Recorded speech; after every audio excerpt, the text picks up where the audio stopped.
Right now, there is a live stream on YouTube showing war at one of the largest nuclear power plants, I believe, in the world. Is it in the world, Jack? Certainly one of the largest in Europe, as far as we can tell. They may have larger ones in Asia, but this is the largest one in Europe. You can actually watch on live video on YouTube. We pulled it. At first, we had this breaking news report, and it said they're shelling, or firing on a nuclear power plant. And so I titled this stream like reportedly doing this, and then Jack was like, "I've got the live stream," and then we started watching the live stream, and you can see fire, you can see what looks like emergency vehicles, you can see military equipment, you can see some kind of firing upon this nuclear power plant. So not confidence building to say the least, but certainly one of the most shocking developments we've seen so far. And we've got a lot of other updates too. Russian warplanes entered. And be very careful how I describe this. Violated Swedish airspace and Japanese airspace. People need to realize that Russia is like 50 miles from Sweden and 50 miles from Japan and 50 miles from the United States. So they certainly are very close to all of these countries. And there seems to be a real possibility of dramatic escalation here. So we'll definitely get into all of that. And we also have some of the craziest news. Russia today, RT, completely shut down. I mean, this is crazy. How many people work at this company? Dozens, 100 or more, all lost their jobs. RT just said an interruption in business. Now here's what gets crazy.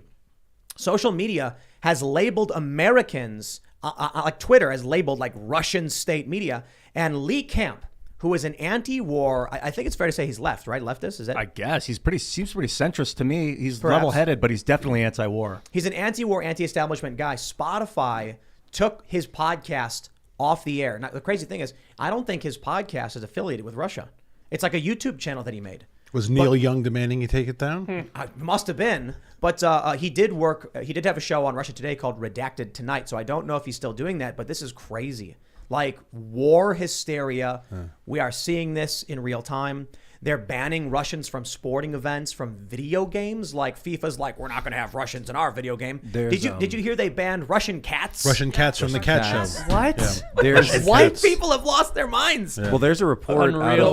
We'll just real quick. We'll just go through. We have a sponsor tonight, but we'll go through introductions. Sorry to cut you off, but we got Jack Posobiec hanging out. Hey, welcome me back. Very good to be back here. It's been a minute, but about a month since I've been on. Good to see Ian. Good to see everybody. Good to be in the compound. Right on. Daniel Turner, Power of the Future. Always great to be with you, fine folks. And with Jack. We've done this before, and it's good to see you, my friend. Always a pleasure. Thank you. I'm Seamus Coughlin of Freedom Tunes. We upload a new animated cartoon every single Thursday, which means we put one up today about Biden's State of the Union. I think you guys will really enjoy it. So good. Yeah, thank you very much. It's awesome. Thank you. Thank you. Please check it out. Ian Crossland over here from iancrossland.net. The energy feels lively. I'm Yes. ready to roll with it. Let's go. Feels like a nuclear fire tonight. I'm Oh my excited to talk goodness. about this a little bit, see what's going on. Before we get started, my friends, we actually have an awesome sponsor. It is BioTrust. Head over to eatrightandfeelwell.com to pick up your Keto Elevate MCT C8 MCT oil powder. This stuff's great. It's like a creamer of some sort. I don't know. I like mixing it into my coffee. It tastes really, really good. And it provides you with that key energy and mental clarity, increased energy, appetite management. I've been doing, I started doing keto maybe like 7 months ago and then weaned into kind of a basic low carb, but it's been working really, really well for me. And I love the BioTrust Keto Elevate. If you go to eatrightandfeelwell.com, you get 51% off, a 60-day money-back guarantee. You will get only C8, the most ketogenic MCT, for better energy, appetite management, mental clarity. I did mention that. Keto Elevate, personally, it is my favorite, and I'm a big fan of BioTrust because they help support this show. So I always want to say these are the kind of companies that you should be supporting because they support the work we do back at a time of activism. This is really, really important. You will get free shipping on every order. And for every order today, BioTrust donates a nutritious meal to a hungry child in your honor through their partnership with NoKidHungry.org. To date, BioTrust has provided over 5 million meals to hungry kids. Please help BioTrust hit their goal of 6 million meals this year. You will get free VIP live health and fitness coaching from BioTrust's team of expert nutrition and health coaches for life with every order. And their free e-report, the top 14 ketogenic foods with every order. So again, eat right and feel well. Special thanks. And don't forget also to go to timcast.com. We're going to have a members only podcast, about half an hour long. They usually are, up around 11 or so p.m. So after we end this show, we do the members only portion of the show where we talk about, let's just say it's unleashed. There's more swearing and crass language and discussions. So that's available at timcast.com. But as a member, you're helping keep all of our journalists employed, and we're eternally grateful for all of the support we do get. And also, don't forget to nuke that like button, subscribe to this channel, share the show with your friends. Let's just jump in to this first story. We have the report here from ABC News. Plant spokesman says Russian troops have begun shelling Europe's largest nuclear power station in Ukraine. Plant spokesman says Russian troops have begun shelling it. That's basically the news. That's it. But we're not stopping there. We actually have this live stream. I can't read Cyrillic, so I don't know who's the person who has the live stream up. It's not us, but someone has been able to get a live stream of the plant. You can see there's some smoke coming out of it. The camera has moved periodically. But let me just do this. Let me jump to this story. It seems to be the name of the plant itself. So I think it might be like an Oh, official okay. channel. It's the actual right. Oh, so you're right. Yeah. Was Zaporizhzhia. it Zaporizhzhia? Yeah. All right. Well, there you go. So we actually have some photos that appears to show still grabs and video clips showing the actual shelling. You can see this happening right now. I would love to have had someone who knows the finer mechanics of a nuclear power plant to tell us what this could mean, what could happen, because apparently they've already hit. So, have they hit all of the power station? Well, there's reactors. there's lots, like at any nuclear facility that you're going to be involved in, and someone who's as I say, as a military officer, I've done some basic battle damage assessment training. So just like any military facility or large scale power plant, there's going to be lots of outlier buildings, administrative buildings, office buildings. There's way more buildings around this thing than the actual nuclear reactors that have the rods in them that have the ability to melt down or anything like that. Now, that being said, it's not a good idea to have a firefight at a nuclear plant to be firing artillery and throwing grenades and all of the rest of that for various very obvious reasons. So this is this what is this? We have this image here. Zaporizhzhia, is that what it is? Am I saying that wrong? Well, it looks like in the English they're saying Zaporizhzhia, but in the Cyrillic there was a K. So that was throwing me off. But there's it's like Zaporizhzhia or something like that. Zaporizhzhia. But this is just north of Melitopol, and that's just north of Crimea near the Sea of Azov. And so it's on the Dnieper River. So every nuclear plant needs a water source, right? This is your basic nuclear power value proposition. So it's the same reason, by the way, why a lot of U.S. Navy ships, as all U.S. carriers and all U.S. submarines are nuclear powered, because obviously they have a very access to water, plentiful access to water. I was going to say though, Russia has attempted, and it's kind of on again, off again, to make a nuclear powered cruiser. So actually, with the capability of essentially being able to fire cruise missiles as this massive nuclear-powered platform, which even the U.S. doesn't do. So what are we doing here? What's this? Is this just a shocking moment? It's a flash in the pan, and maybe nothing bad will happen, or well, it seems. I mean, it seems this is part of Russia's strategy, right? They are trying to take over all the strategic key points of Ukraine, and what they're trying to do really is cut the entire country of Ukraine in half using that Dnieper River as their essential boundary. So either they're coming down on the north towards Kiev, they're coming up from the south through, starting obviously in Crimea, which they had already annexed in 2014, coming up north. They already took the city of Kherson. So the next logical move for any military procession in this was that you would continue up the river. Did you see that map from Lukashenko, Belarus, Yes, showing the attack into Moldova, though? Right. Yeah, what do you think about that? I mean, that could be a lot of things. Now, we already know that Russia does have some troops in that separatist region of Transnistria, so it could have been a reference to that. I mean, the quality of the map was hard to kind of really make out if there was any writing on it or anything like that. And obviously, everybody knows that I live with I have a live-in translator when it comes to this part of the world. My wife being Belarusian, and so we weren't able. So I asked her if she could see anything on there. She said I couldn't really see anything. But I remember the night that this all started. We were down in CPAC and we were staying at this place, had like crappy hotel Wi-Fi, nice hotel, but crappy Wi-Fi down in Orlando. And Putin's up giving his speech and she's like translating it in real time. And then I'm tweeting it out. And then Zelensky's coming up giving his response. And people are all like, how's Posobiec getting this stuff so fast? I'm like, I have a translator sitting next to me. Yeah. That's always the most difficult things. I've seen a lot of videos of Putin's statements and I don't know that someone's translated it properly. Do you trust a random person on the internet just posting quotes? You know what I mean? There was a funny moment of that. I remember welcome in 2000. welcome to the fog of war. That's Yeah, right. funny moment of that in 2007 with Condi Rice when she was meeting with Medvedev. Remember, and she kicked the translator out of the room because she speaks Russian, and she said, "You're not she accused the Russian translator of purposely, or the, the American translator of like either not purposely, but she accused the American translator of botching the translation to a point that it was distracting her, and so she asked the translator to leave. How many times And I has was that like, happened? That's pretty badass, Condi. I mean, if that happened, that's an example. How many times do you think this is happening Yeah. today, like over and over and over again? Yeah. Already there, we were talking about mistranslations in like Islam, and that the word power and force also mean God in Arabic. Yeah. And like, come on, talk about a And you listen to the MSNBC translation of the State of the Union. Yeah, I was gonna say they don't even translate Biden properly. Just an update on as what we're seeing, and the stream is freezing now, so I mean we might be losing, our ability to see what's going on at this power plant. But Ukraine's energy ministry. And again, fog of war, grain of salt, all the normal, couching statements and corollaries that we have to say. But Ukraine's energy ministry is now claiming that firefighters have been fired at by Russian troops while trying to put out the fire. Because they're going directly into an active combat It's possible. It's entirely possible. Yeah, if you're a firefighter and there's conflict, they don't know who you are. They might fire upon you. But I'm really not a fan of these comic book villainy claims that come out from the West, and to be honest, even from Russia. Oh, we don't want Ukraine to get nukes or whatever, or we're trying to denazify Putin, saying we're gonna have an Antifa thing or whatever. That's ridiculous. But the idea, that we're hearing the absolute comic book villainy of both sides, from both sides. The propaganda is the Russians are evil, and they got these videos of Russian POWs crying and saying like, I didn't know they were gonna make me kill women and children or whatever. And I'm like, dude, don't parade around POWs to me, because I don't trust them when they say that, right? You've captured them. Their lives are at risk. The Ukrainian Special Forces Command said, we're not going to take prisoners anymore. And a lot of people were like, well, that's an admission of a war crime. They were like, no more capture. If we do, we're going to slaughter. I think, what did they say, slaughter like pigs or something?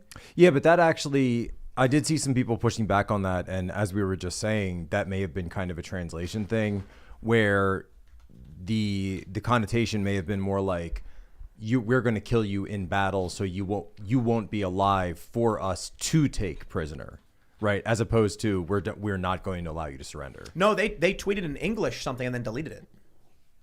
Yeah, there was like a tweet. Well, no, that was, so I think that was either Kiev Independent or Kiev Post that was was covering what was said, but they may have been going off of the mistranslation. Right. But again, I mean, so here's what I keep saying throughout all of this, right? And the one thing I've instituted with all my team is saying we're on a 24-hour, rule with all this stuff. Because how many stories have come out since the beginning of this conflict? I think 1 week. I think we're at the 1 week mark today, right?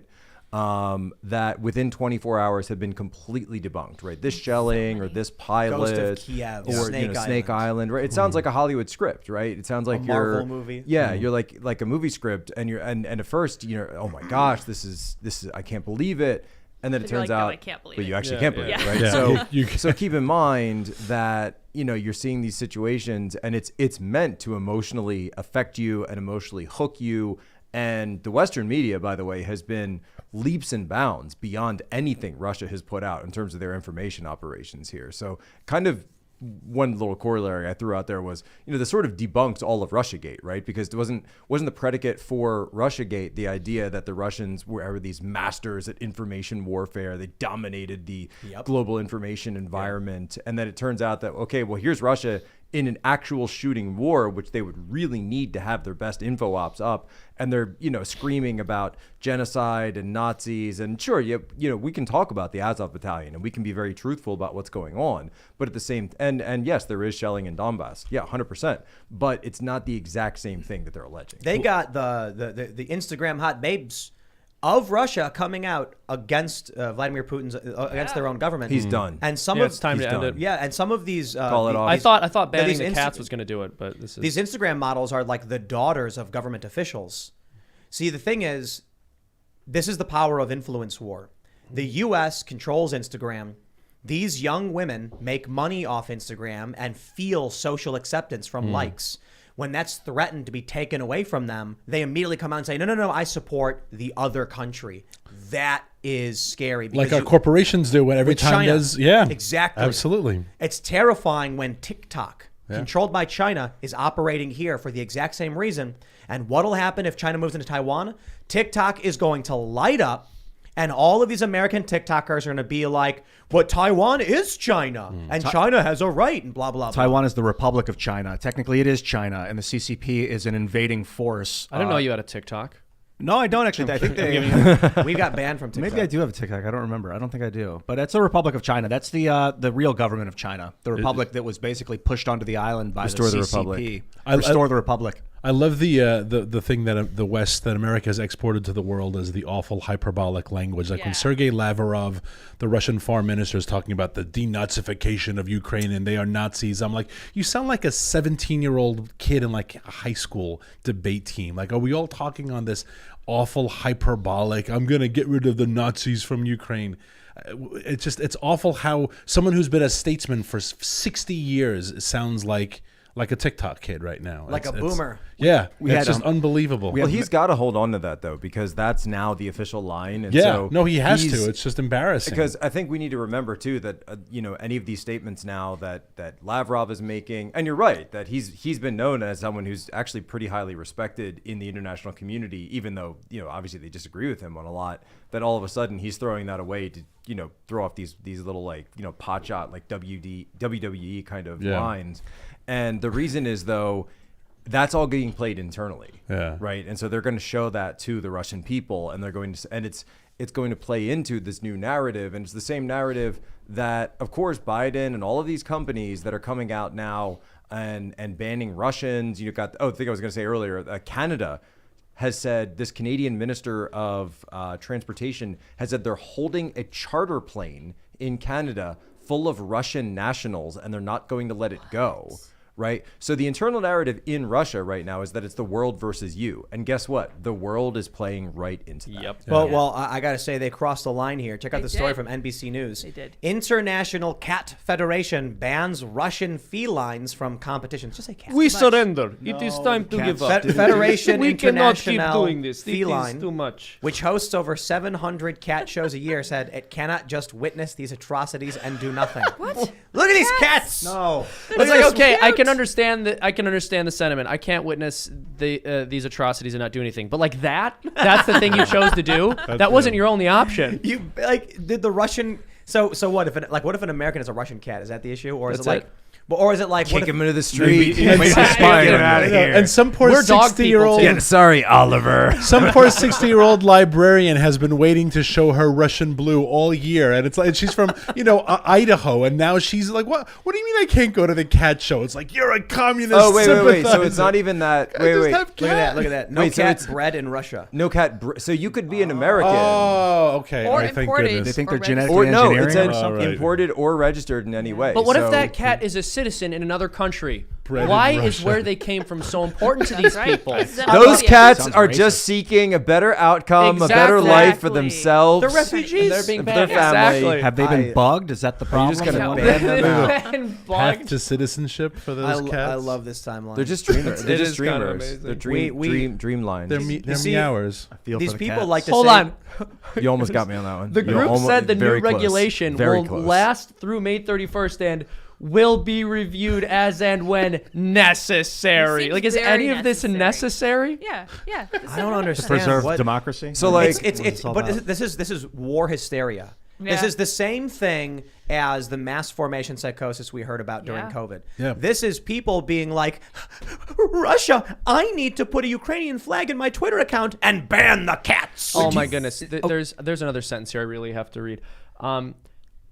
On top of that, our Ukrainian fellow feline fanciers are desperately trying to take care of their cats and other animals in these trying circumstances. There are far greater concerns there. Far greater concerns. And say and we're going to retaliate by banning Russian cats? Yeah, we're Look at waiting. wait. feline Stop.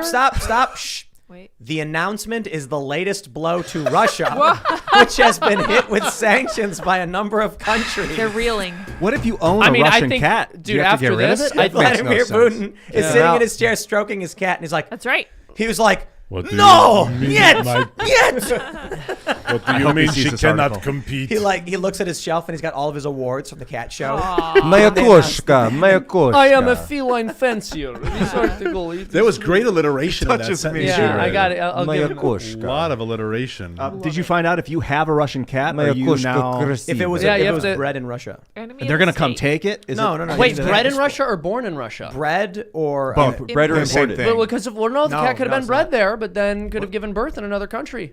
Wait, what? Yeah. thought If the cat Are you suggesting was anchor impregnated and are you- it's an anchor Oh, kitty. Are you yeah. suggesting anchor kitties? It's Yes. anchor kitties. Anchor exactly. kitties. Yeah. Oh. I see what you're smart, Country. Seamus. Yeah. We've gone from in 20 minutes. We've gone from the nuclear firefight to anchor kitties. Yeah, the Anchor most important kitties. news comes Fastest second. switch ever. There is a Look, I think it's levity. This is tough because this will be ripping families apart if it goes through. well, cat but thing? along Are the you same going to lines, separate? there's a great restaurant in D.C. that is a Russian restaurant. I'm almost reluctant to say the name because I don't want to give them negative. Well, they smashed the but- windows. But they're smashed the windows. Yeah. And a friend Oh, of mine, that's a friend of mine insane. ate there last night and said, "I've been coming to this restaurant for like the 20 years I've lived in D.C. and it is a Russian restaurant, but they're Americans. They just have Russian heritage and they make Russian food. And now there's like a boycott the restaurant. And they must be like, you put me through friggin' COVID, and now you're putting me through this. Like, I just make borscht. Yeah. How am I responsible for this? My response was when I saw FIFA had banned Russian clubs and teams or whatever from the game. I was just like, it's the stupidest thing ever. And I said, you know what? The Russian people are to blame to all of this. They should be punished. I You think know what? Ban them from FIFA. Hold on. The funny thing is, when I tweeted, I despise appeals to emotion. Right. yes. The left went nuts. Hey, you were trending for I like followed that. for like 2 days. And I and, saw and that. That I was was great. specifically referring to the translators, more than one. There were 3 different translators who cried while translating. And that was the viral story. Of course, I tweeted that because I tweeted about it a bunch of different times and I made videos about it, but that doesn't play well when they want to like criticize. Like, it's the weirdest thing ever because I've been very like pro Zelensky and like been supportive of Ukraine the entire time. So I don't know what they're trying to smear.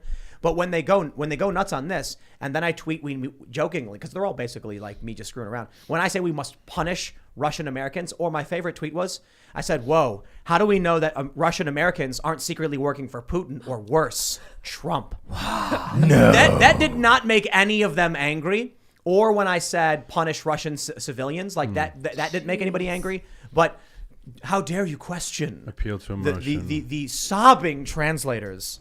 Okay, well, y'all just banned cats, so you guys have lost your minds. What gets me about removing the Russian teams from the video game sports is like, okay, I understand trying like World War II, we put the Japanese citizens in internment camps, hardcore. I don't know if it was the right or wrong move. Maybe they were spies, maybe did the right thing. But like, I used to play Civilization, and Hitler's never been ever led any of the German countries. If you ever play Civilization and you play Germany, Hitler has never been in the game. They've eradicated the memory of that man from the video game. Still, 80 years later, they're still eradicating the memory. So like, yeah, the Russian teams are gone from sports this year. What if in 80 years there's still like pretending Russia never existed? It's effing terrifying. Well, so here's what gets me on all of these, and it's deplatforming, cancel. We're trying to use cancel culture, right? canceled cats. The same way that to affect Russia, but I don't think they kind of understand. Like this was a planned operation. This wasn't like Putin woke up one day and said, "Oh, we're just going to do this." Did you see the report that apparently Xi Jinping said, "Don't invade until after the Olympics are over"? Their agreement. Maybe. Maybe. I mean, there's a lot of propaganda. I'm skeptical, but at the same time, I think this is something that was planned out for months in advance. I guarantee you that Putin went around to all of like the top oligarch, anyone who has any actual sway within Russia, and explained, this is what's going to happen next year. So you need to set up your stuff however you want to set it up. And Daniel, you know this. These guys have stuff off the books in every country around the world. It's not in their names. It's not in their kids' names. Yeah, you can take their yachts because it's them. But they've got mansions you don't know about. They've got planes you don't know about. And they're going to use them and they're going to be fine. So these sanctions aren't going to hurt anyone important in Russia. You're going to hurt the regular people. Yeah. You're going to hurt the disabled athletes that want to go to the Paralympics. You're going to go after the oncology researchers that are trying to help people with cancer in Russia, right? You're going to hurt all of those regular people behind the scenes. That's number one. And number two is you're going to turn all of them not against Putin. They're going to be against you because you put the sanctions on. What would you, if you had been the president when this happened last week, what would have been an adequate response? Well, I mean, at the same time, cancer. you have to go back and say, we responded to escalation with more escalation, right? So we've been ratcheting up things as they've been ratcheting up things, and so from the start, you should have not been doing that. That's always the wrong move, obviously. I think we needed Biden to have, because we knew the invasion was coming.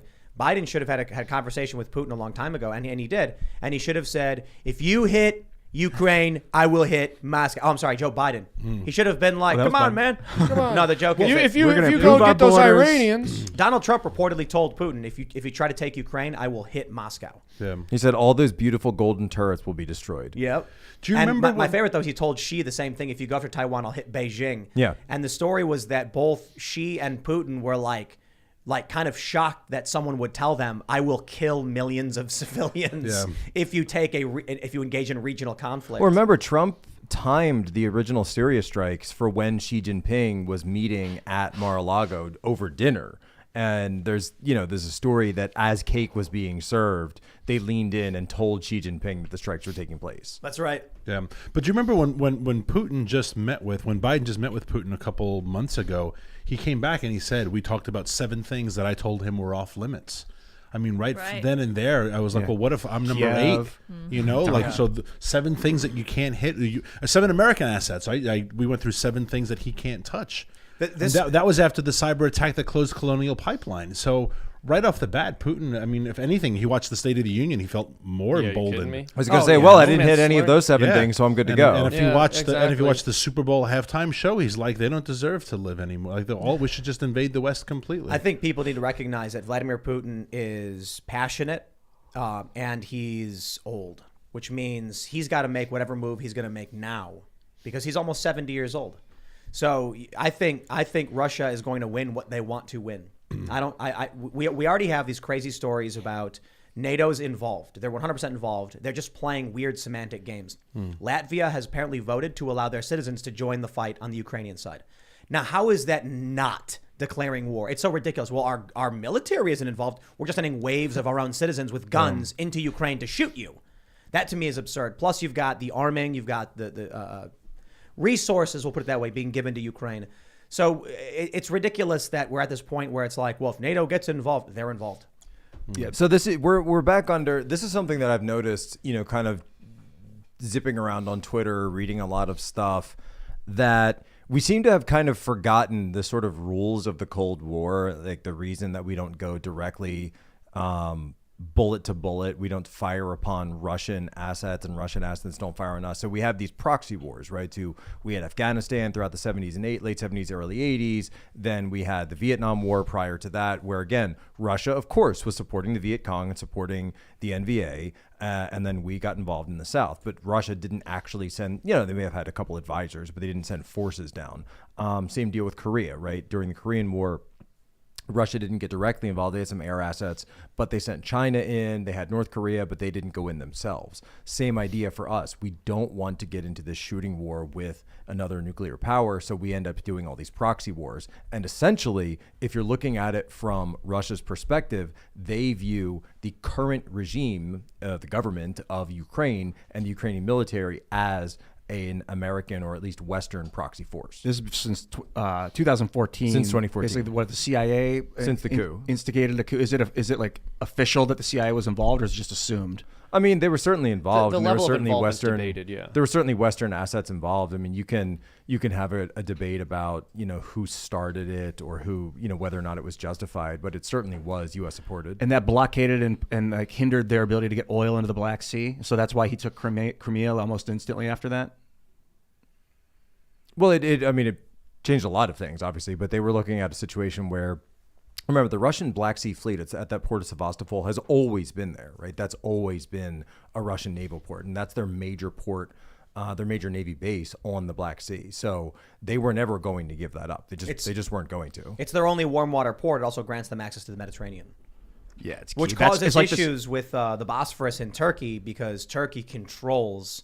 It's Russia's already in a weakened position with that being. Yeah, with Turkey being in NATO, I mean, how do they get through the Bosphorus? Well, so I mean, that's why they're taking Ukraine so they can go over land. If you need to get through the Bosphorus, just because Turkey says no, it doesn't mean you can't get through. Yeah, I think there was a big issue with that because Russia did it. No, I think the U.S. did. somebody was like, we don't care, and just went. And Turkey was like, Yeah, shipping routes, man. I think the Suez is also underrated. I think a big part of why the military buildup in the Middle East that the United States has been doing is to protect the Suez Canal and the shipping. 100%. But also look at, if you want to go through and actually look at what we can see, not the apocalyptic, version of Greta Thunberg climate change, but the actual climate change effects, that if you look at that Northern Sea route that's opening up across essentially the Arctic Ocean, Russia is a clear beneficiary of all of this, because you can make it from Dalian, China to Rottenburg, Denmark in like 2/3 the time, or even half the time that you would need to go through the South China Sea and then the Suez Canal. If you cut that all around, that's the reason that Russia knows that going 15 years from now, they're going to be the ones in charge of that Northern Sea route. I would advise anyone that's listening to the show to pull up like a map, a Google map, or like some sort of map and follow along. Yeah, because it's really cool when you type in the names of these places and you can understand geographically what's going on. Well, a lot easier. let's do this too. I got the story out of UPI. Russian warplanes violate Sweden's airspace. Reportedly, Sweden's Air Force dispatched JAS-39 Gripen aircraft in response to 2 Russian Su-27s and 2 Su-24s briefly entering its airspace east of Gotland Island in the Baltic Sea. We also have reports Japan says a Russian helicopter violated its airspace and scrambled fighter jets. To give you context on the sheer size of Russia, we come over here to where we got Google Earth pulled up. Here's Japan, right? That's Russia right here. There's Vladivostok. And so you've got these islands. We're talking about, 50 to 100 miles away from Japan. That's Russia. If we zoom out and go all the way across Russia over to Europe, check it out. Not only do you have Moscow right here with Finland, you have Kaliningrad, which is right here. It's an oblast. And this is Gotland. So Russia is massive. On top of that, let's just go over here and point at the fact that Russia is 50 miles from the United States. So they got a lot. They're spread out very thin. It doesn't mean that they can win, but it does mean that they can reach many different people very, very quickly. And if Russia's been preparing this for some time, they can easily move troops and armaments into various regions, arguably across, very close to many different countries you'd expect to be on the other side of the planet, without anyone knowing, or at the very least without setting off alarm bells and pissing anybody off. It's their own country. It's Russia. So they put troops in the east and the west, and they can effectively be ready to fight on all spheres of the planet. And one of the things that Jack was just talking about when it comes to the Arctic is we've been watching the Ukraine buildup for a long time, the troop buildup on the Ukraine border for a long time. The Putin's army buildup in the Arctic has been massive. It gets very little coverage, and the ones who are the most afraid are the Norwegians, because they're not members of NATO, right? They're not. I don't believe they're even part of the EU. They're the largest oil and gas producer up there, but Russia is saying no. This is ours. The Arctic is ours, right? And there's a reason why. Clearly, they want the Arctic. They are building enormous and have built enormous LNG ports along their north coast. In terms that of will export LNG now directly to the world. In terms of military force, it's pretty clear that Russia does have a strong command presence when it comes to the Arctic at this point. The United States, I think, only has one icebreaker at this point, and it's always it's kind of in it's always stuck in the ice. It's always either yeah, very good.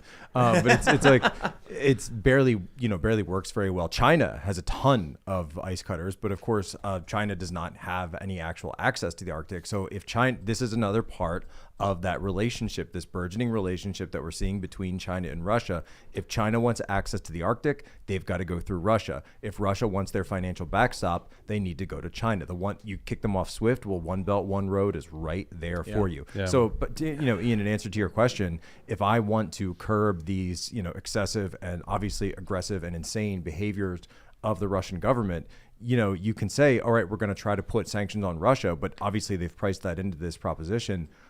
Have we tried putting sanctions or using economic leverage on China, on the oligarchs of the CCP, on CCP leaders, going after them, going after the yuan, using anything that we can there? Because obviously China and the United States do not have a strong trade relationship. We never really have. But China and the United States, oh yeah, obviously. Russia, you said China. The first time you said China. Russia and the United States. Russia and the United States. You think that's just because we don't have sea routes and we're not right? Because China and the United States are kind of right next to each other. I mean, I guess the Russians and the Americans do have plenty of sea connections.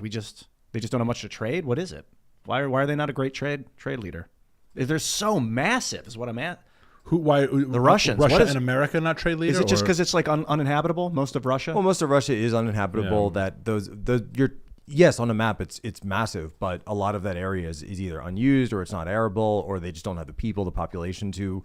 Putin was trying to hire farmers for Siberia at one point, or like recruit people to come in and give them a place for free as long as they work the land. Right, they were talking about bringing the South African farmers up there as a way to get away from the issues that they were facing, the farm murders down in South Africa, but. For the majority of that area, right, you're really only looking at it in terms of resources. And when it comes to those resources, as Daniel, of course, would be able to explain much better than me, and knows much better than me, we are competitors in those areas. Yeah, it's pretty terrifying to think of the 21st century and all those resources in Russia with the actual amount of power Russia has, which is not that much. And the amount of land they have, and that's which is why very, very, very much. That's why the currency stuff doesn't hit them the way that we would expect it to, because they still have the resources. But I would disagree with saying they're not that powerful. They have what, like 60% of the military capability of the entirety of NATO, and it's substantial. They have different type. Yeah, they have different type. More of power. nukes. Absolutely, but I mean, but they are our largest. We are their largest customer for fertilizer. Right, around $800 million a year in fertilizer that now probably we're not going to buy. What are we going to do when we live in a rural area? You're getting ready to harvest in a couple of weeks. What are you putting on your field? You need about 100 pounds of fertilizer per acre. So if I have a 5,000 acre cornfield, do I just lose the crop? So I have to buy it from somewhere else. So what are corn prices going to do? What are wheat prices have already doubled. So what are food? So I mean, we're worried about the price at the pump, and I'm an energy guy. I'm worried about the price of the pump. I'm worried this November. I can't imagine what food prices are going to be, and you want to see violence. Wait till people are hungry. I might have misheard you. I thought you said we sell them. No, we buy from them. We buy fertilizer from them. Yeah, no, we buy from the same. And it's disturbing that we buy it. It's disturbing that we buy so much. No, it's disturbing that it might get cut off. It's disturbing that we buy our pharmaceuticals from China, and that is what I hate about globalism. Who decided? Who's the brain trust that said let's put these things in the hands of our enemies? Let's just point out how moronic the leadership of this country has been. Outsourcing to China, then we get COVID. What does China do? They have their citizens around the world buy up PPE and ship it back to China. We don't make our own medicine. You have to be a special kind of stupid to outsource to China and then pick a fight with Russia, who is going to be working with China. So now we're in this position where, like you brought up, fertilizer, but we've also got vitamin C, antibiotics. Now you get Biden coming out in the State of the Union address being like, we're going to be investing in these chips for computer chips. And he's basically signaling war may be coming and we will lose Taiwan. I can verify that first thing you said in case anyone thinks that you're lying. Which you never would, or you're misrepresenting the truth. Married to an Australian in November of 19. Andrew said, I was talking to my mom, and he's from a rural town in the outback, and said, my mom said the weirdest thing happened. Like, she was at the grocery, and this bus of some Chinese people got out, and they bought everything. She said, like, what the heck was that? She said, and then, like, neighbors talk. This is November of 19. He was saying, it's so weird. Everyone I talk to in my little town says a van of Chinese people will show up and they will buy everything in the store and it will disappear. It was reported that was China that was the beginning of COVID. Like they're getting paid China to told do their it. citizens in other countries to buy PPE and send it back. Send it back. Yeah. Well, it's interesting because we've been talking a little bit about nuclear weaponry and mutually assured destruction. One thing not a lot of people consider is that biological weaponry is also considered to be a weapon or a form of a weapon of mass destruction. And China literally created one and released it. I know that there's still some debate around that technically, but I think it's pretty straightforward. And so I would say, yeah, well, it's so a lab leak, but if a country accidentally detonated a nuke in another nation, I don't think we would give them a pass because it wasn't intentional. This is the moronic nature of our leadership. For Fauci to be working in any way with any groups that were working with China, you are working with a group that despises you. Yeah. The Chinese Communist Party does not like us. They want to displace us. They've insulted us. They outright say they want to take Taiwan. They press the South China Sea. They sink Vietnamese ships. This is not a country we should be like, let's give them more stuff. No. Let's give them more access, more resources, more authority. And it's just the sheer absurdity of the U.S. picking a fight while giving things away it's the craziest thing. So I suppose the neoliberal idea is that if we build trade lines, we won't go to Well, war. that was it. Well, that yes. was Golden Clinton. Arches theory. That was Clinton That's what it's and the Golden Yeah. Arches. Golden Well, Arches, Golden yeah, the Arches theory McDonald's. is a version of it. The idea that two nations that have a McDonald's have never gone to war with each other. Which is not true. And and also not true now. So it is. Especially. It's interesting because it is the case that countries that stop trading with each other are more likely to go to war. because Libertarians countries that- down hard. Yeah, but that said, yeah, I mean, a huge part of this, I think it's just indicative of our total inability to defer gratification as a people. So there's this country that we're trying to pick fights with, while at the same time still giving away our resources to them because there's a short-term gain for it in it for us. We're not actually thinking about a long-term strategy here when they very much are. I wouldn't say that not trading with a country makes you more likely to go to war with them. I don't think that's a fair Oh, that's fair. correlation. I'm saying I'm not okay. That's fair. but trading with it's, a country it's can corollary. say- It's not They causal. were saying per it. se. They were saying it the other way around. That if you trade, It then creates you a will not go to war. disincentive to Yeah, go to war. And yes, this is what we were exactly. told in the 90s when we gave China most favored nation status under Clinton. Right. That as they begin to grow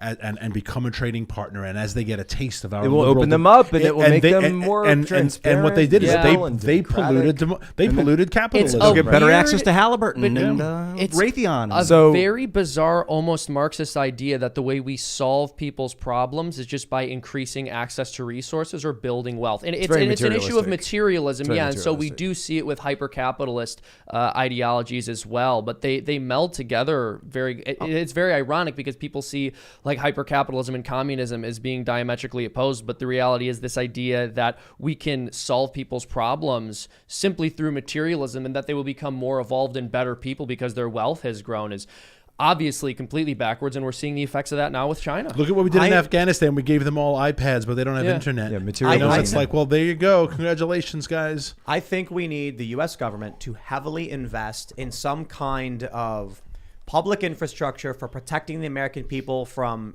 nuclear war. Perhaps we could build big underground, vaults.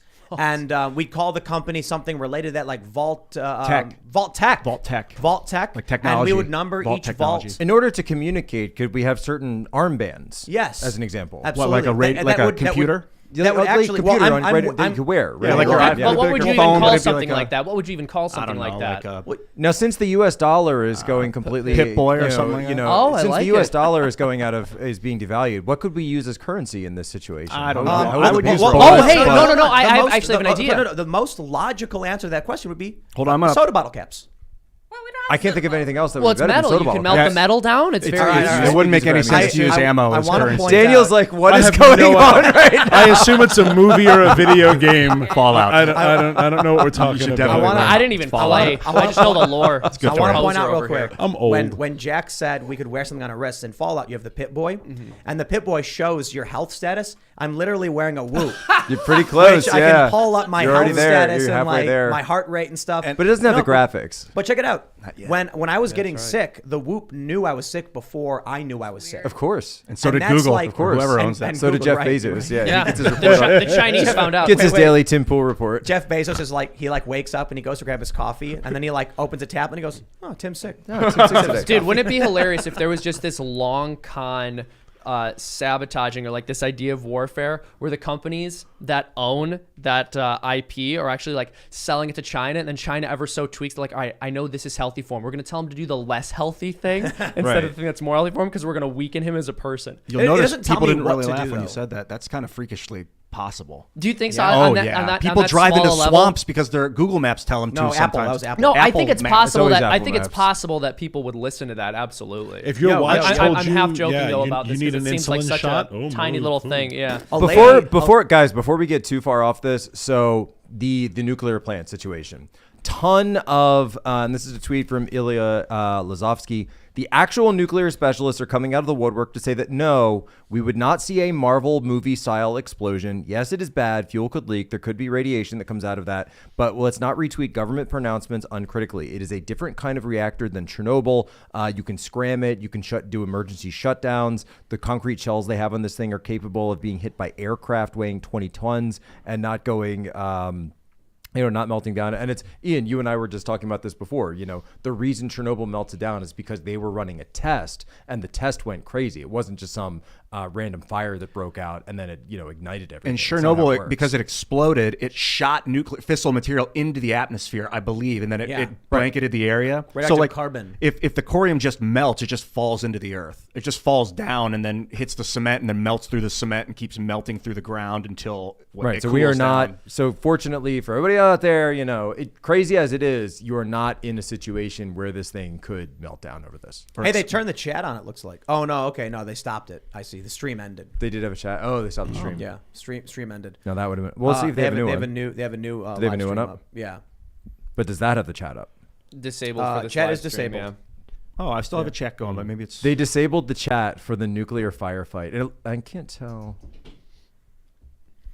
Well, Can you imagine? I mean, the being able to APCs see are still chat? there. The artillery's still there.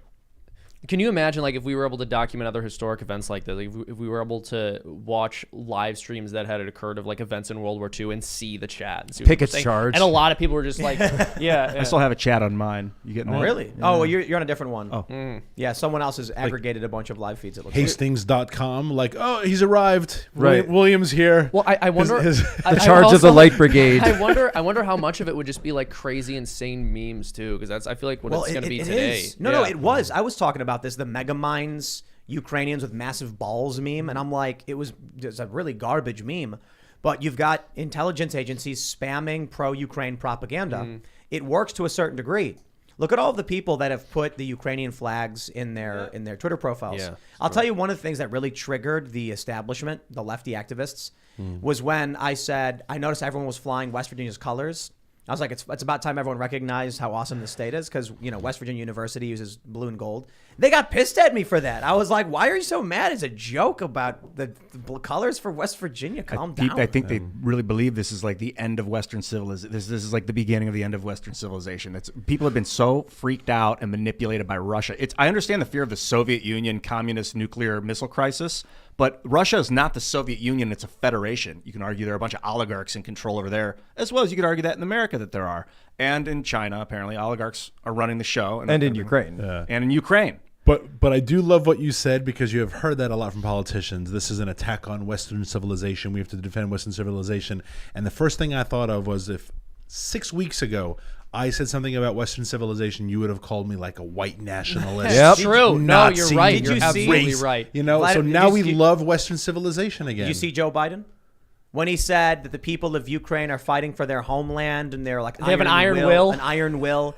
And it was, Lauren Southern pointed this out. She was like, that was like every racist dog whistle, that if Trump said that, they would start writing article after article saying it. Protect us. So Especially- her argument was he was accidentally racist by their own standards. And she's right. She's right. Yeah, Yeah, absolutely. They just ignored it. So you know what they're doing, by the way, with this? They are going to, I guarantee you, they are going to try to use this nuclear plant situation as a way to get a no-fly zone instituted. You watch. Yeah. That's exactly what I can see. This is where it's going to go. They're going to turn around and say, you have to institute this because of the recklessness that we're seeing, because of the shelling, and you're going to have to institute a no-fly zone at whatever the cost. Whatever And the cost. I assure you, in the event that happens, they're going to liken it to Chernobyl. They're going to say the risk of another Chernobyl should never be allowed. Oh my goodness. So we are instituting a no-fly zone. Vladimir Putin, mark my words. I didn't see Chernobyl the movie, but was it scare tactic or was it accurate? It was a TV show, wasn't it? I thought it was. four-part I thought it was series. fantastic. I thought it was very well done, actually. Yeah. But did it really, scare really people well done. into like nuclear fear? Oh, but big time. Big time. I mean, if you're someone who's anti-nuclear, that's the movie you want everywhere. Heck, the Fukushima meltdown scared Angela Merkel into canceling her whole country's nuclear reactors. Right. And you want to say, but Germany doesn't have a lot of tsunamis, Angela. Like you shouldn't be worried about that. Let me tell you, Angela Merkel, if a tsunami hit Germany, nuclear fallout is the least of your problems, right? You got a lot bigger. But she shut down the entire country's nuclear program. Now they're buying LNG from Russia, and they're afraid to sanction LNG, Russia. that liquid natural gas, which is methane. which because Methane? It's all- almost methane. predominantly, and because they don't have enough energy. What are there other natural gases than methane that are? No, that's the predominant one is methane. And if you look at Germany, like the amount of coast they have, it's not that much. So, where are they shutting down these nuclear power plants? It's just, Greta Thunberg comes out and she said those magic words. She said, "How dare dare you?" you?" And everyone just collapsed and grasped their hearts and, for realized years- how wrong they were. For years, we were talking about, Dan, you and I used to talk about this when we were doing One American News, that it was always the Russians that were funding these anti-fracking groups for years. And if you turned on, so okay, they banned RT, right? So RT America isn't there. I think they're still up on YouTube for now. You can go to rt.com. I just and it was down for a little bit today. Well, no, actually. they're. So let's do But this. what was interesting, and not to get into the censorship angle, but you could see what Russia's strategic interests were based on the story selection there. And a huge chunk of their programming was devoted towards green groups, was devoted to anti-fracking, was devoted to this because so All then you could leftist. watch that and you could say, oh, well, that's something that Russia wants to push. I wonder why that is. And then I talked to a guy who understands energy. But you'd and sound like he's a lunatic if you said that just a couple of years ago. People Right. were like, "Oh, take your tinfoil hat Like, off." oh, he wants to watch RT to find out no. what the Russians want. Like, me- no, let- doesn't that make sense? Let me pull the Doesn't it story up. follow? Let me tell you about RT. We got the story from Timcast.com. Staff of RT America laid off as network announces it is halting production. In a memo to its employees, RT America cited unforeseen business interruption events. Yeah, it could be war. But let me tell you something. just said war in quotes. Let me tell you about Russia Today and Sputnik. I was at the RT and Sputnik offices in 2016 during the election with Cassandra Fairbanks, and the people in that office, every single one save Cassandra, was a pro-Democrat, pro-Hillary activist or individual. They were crying when Donald Trump started winning and then when he won. People were crying. How many rubles were you paid to say that, Tim? 0 rubles. All of the rubles. We No, it's all we Bitcoin know, these days. we know He from, promised he'd get from the the, Russian gas. dossier that the Ukrainians had nothing to do with. No. That Russia wanted Trump to win. We know this. Well, you look at the content that RT has promoted, the people they've hired, they're anti-war, anti-establishment, and typically leftists. Like during Occupy Wall Street, people were like, oh yeah, RT. Like I knew a ton of people who during Occupy would be like, you got to watch RT. Because they were the ones telling the truth about Occupy Wall Street. Or, another way to put it is, promoting anti-establishment protests in the United States that could potentially destabilize. I thought RT and Al Jazeera were great sources during the Syrian when they wanted to go and invade Syria. I was like, what's really going on? And it was like people like Lee Camp. People like Lee Camp speaking out against the Syrian war on RT. I don't know if he was on his RT show at that point. If he had started Redacted Tonight at that point, or if he was still on his first show. Lee Camp. He's anti-war. I've known him for a long time. I always thought of him as more of a lefty guy. Redacted Tonight was a show on RT. It says Redacted Tonight has been canceled because the U.S. war machine can't handle the truth. If you want to follow my work, go to leecamp.com. But not only that, his show on Spotify. So let me see. He retweeted it a while ago. It's probably on mine. I don't know if Twitter's going to let me pull it up because I'm going to make me log in. So here we go. His podcast on Spotify has been taken down as well, which is insane because I don't think it had anything to do with. Oh, come on. Are you going to load or not? Twitter's so stupid. Let me see if I can pull it up again. I don't think his show had anything to do with. There we go. With Russia Today. He says a great deal of anti-war and leftist shows are currently being deleted by Spotify, including my personal podcast, Moment of Clarity. You can continue to get all of my stuff by signing up for my email list at leecamp.com and radindiemedia.com. My question is, if that's just Lee Camp's personal podcast, which he also has on YouTube, Moment of Clarity, he's got 18,000 subscribers, why did he get banned from Spotify? This is irrational fear porn. It's the Russian fear. He was hired by RT? He's an American citizen. RT America. I mean, yeah, technically RT, I guess, is paying his bills, but that doesn't mean they're telling him what to say. Look at this.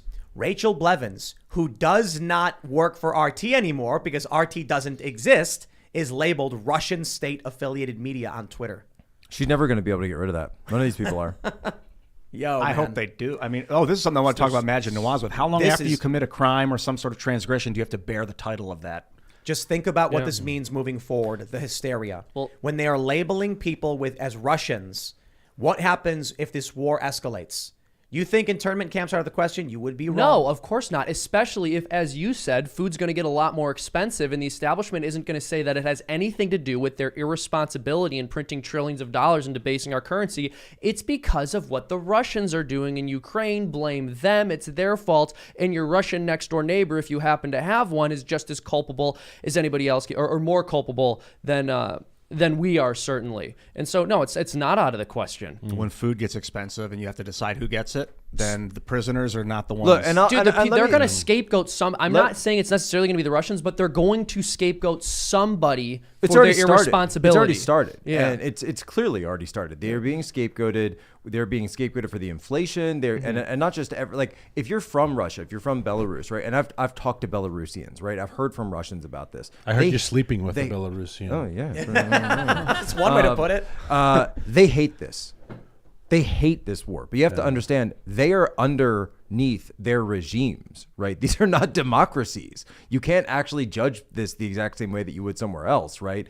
And I don't remember the United States getting completely canceled, every American canceled because of the Iraq war, the Iraq invasion, which was, by the way, yes, a unilateral invasion. Obviously, that doesn't justify the aggression that Putin's doing right now. But at the same time, you have to look at this and say, look, these people are subjects of their regimes. They're subjects of authoritarian leaders like Lukashenko, like Putin. They don't have any way to effectively respond. Yeah, they can protest, and then they all get arrested, just like up in Canada, another bastion of democracy up there. And so you're going to turn around and yet blame all of the people who just want to live their lives, who literally just want to live their lives and don't want to be involved in this. I don't think that our invasion of Iraq and Libya, our current that we are doing right now, we're invading those countries today, right now. I don't think it justifies the invasion, but it definitely explains it.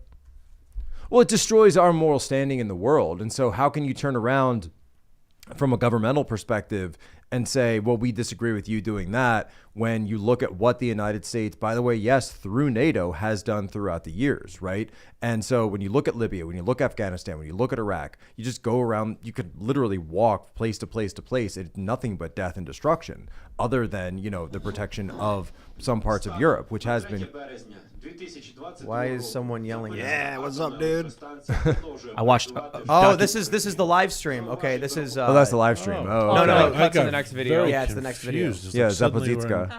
I watched a video on Uday Hussein last night because Rogan, I heard him mention, he was talking to Majid Nawaz on his show about how horrible Saddam's kids were. And I was like, oh, yeah. So Uday Hussein, it looks like he was just like daddy's little boy who Saddam beat the hell out of growing up. And then daddy was like, you can have anything you want, son, anything. Every video you find of Uday, he's tripping his balls off. It's like he just takes psychedelics. It's like he's in a...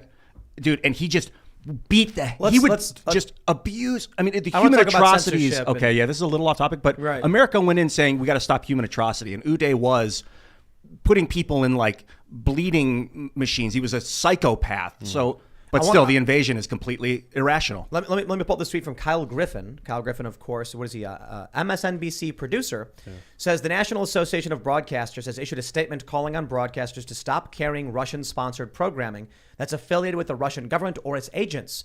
And what are the responses? What do you think people are saying? What are its? Who are its agents? They're saying Fox is off the air. Does that include Fox? Yeah. Ooh, they're no good for Fox. Right. So who gets labeled a Russian agent now? Because I remember in the Mueller investigation during all of Russiagate, everyone was labeled a Russian agent. Yeah. Everyone. Yeah, What's so this agent? is my prediction. They're going to start calling all Russians bad, and then they're going to start calling all Republicans Russians. Well, they've been doing that for 7 years. They're gonna ramp it up. I think National Right. You're seeing the culmination of that now. Right, exactly. I think National Association of Broadcasters, the CEO of that is still Biden's best friend, Chris Dodd. I'm pretty sure. I have to look at that. I thought Senator Dodd was the head of the NAB, which would be interesting. I mean, every trade association has a former senator. Remember the Dodd sandwich? Remember the Dodd Kennedy sandwich? Yeah, exactly. That same Chris Dodd. It's that Chris Dodd. It's Good guy. interesting. The way, I mean, we've said this before, the left constantly projects, and so that's part of why they're always accusing everyone else of being racist. They are extremely obsessed with race and ethnic identity. That's why they say things like, even if a person isn't white, when they're doing something that favors the system or the patriarchy, they are acting as a white supremacist. They're acting in the stead of whiteness. And now with all of this going on, of course, it's all Russians, even ones who have absolutely nothing to do with the conflict, even though most of them living in the country had absolutely no ability to make any decision whether or not Ukraine was going to be invaded. Xenophobes. Yeah, exactly. They're all being slapped with this label.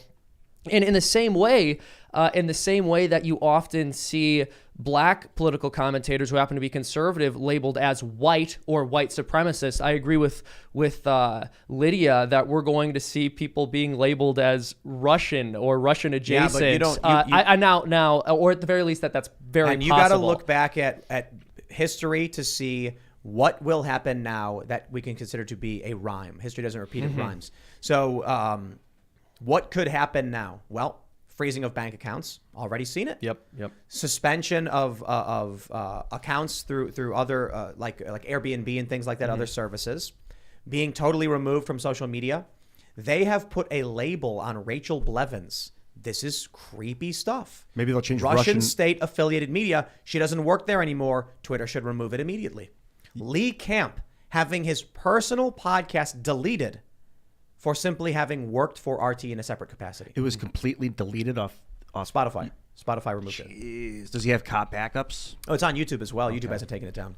But this is where it starts getting really creepy, where they're basically going to start labeling people as like lessers, or it's like the others. They're going to say, "Are you an other?" Was that a Black Mirror episode? What was that movie or was that TV show? Do you remember? I don't know if you guys remember that one where people are like, "Are you an other?" It was a movie, I think. Yeah, it was a movie. Yeah. Where some guy is like, here's on TV, a politician say something about, I don't want to repeat it because YouTube would get mad. I know what you're talking. I think I passed it in and out of the room as you guys were watching this. Yeah. It wasn't Black Mirror, but it was a similar anthology series. Yeah, what was it? Creep Show maybe or something? I don't know. But it's like the TV, a politician says something about like all others are bad. Yeah, it's like some new TV show. And literally says It's very others. on the nose, yeah. Is it Channel Zero maybe? I don't know. I watch a bunch of these weird sci-fi things. And then he goes around and he's like, what was that the other day when they're talking about the others? And they're like, why do you care? Are you another? And he goes, no, I just saw that. And like, what is that about? And they were like, you're not defending others, are you? And he was like, no, I just don't understand. And then eventually, the more he started asking questions about why you're demonizing others, they said, you must be an other. And he sees like a woman running on the street screaming help, and they're just beating the crap out of her. And he's like, why are you doing that? And they're like, she's an other. And he's like, well, stop hitting her. And they're like, you must be an other too. Yep. That's where we're going. Russians.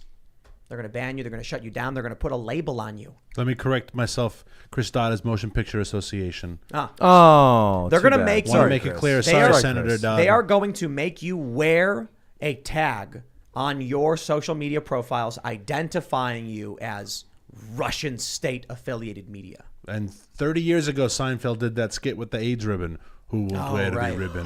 right? right. Hey, I marched. I marched. Exact I doesn't don't want to matter. wear the ribbon. You have to wear Who does not want to wear that's the where ribbon? we are now. That's where we are now. Oh, so we were at the State of the Union, and by the way, I look at that stuff and I saw there was like a photo op that they did with this like American Ukrainian flag thing that I was hate put what up they did today. to the flag. I hate that. So you're defacing our flag. That, by the way, that is a defacement. That's actually you have changed the face of the flag. That's where the word defacement comes from, of the flag Interesting. itself.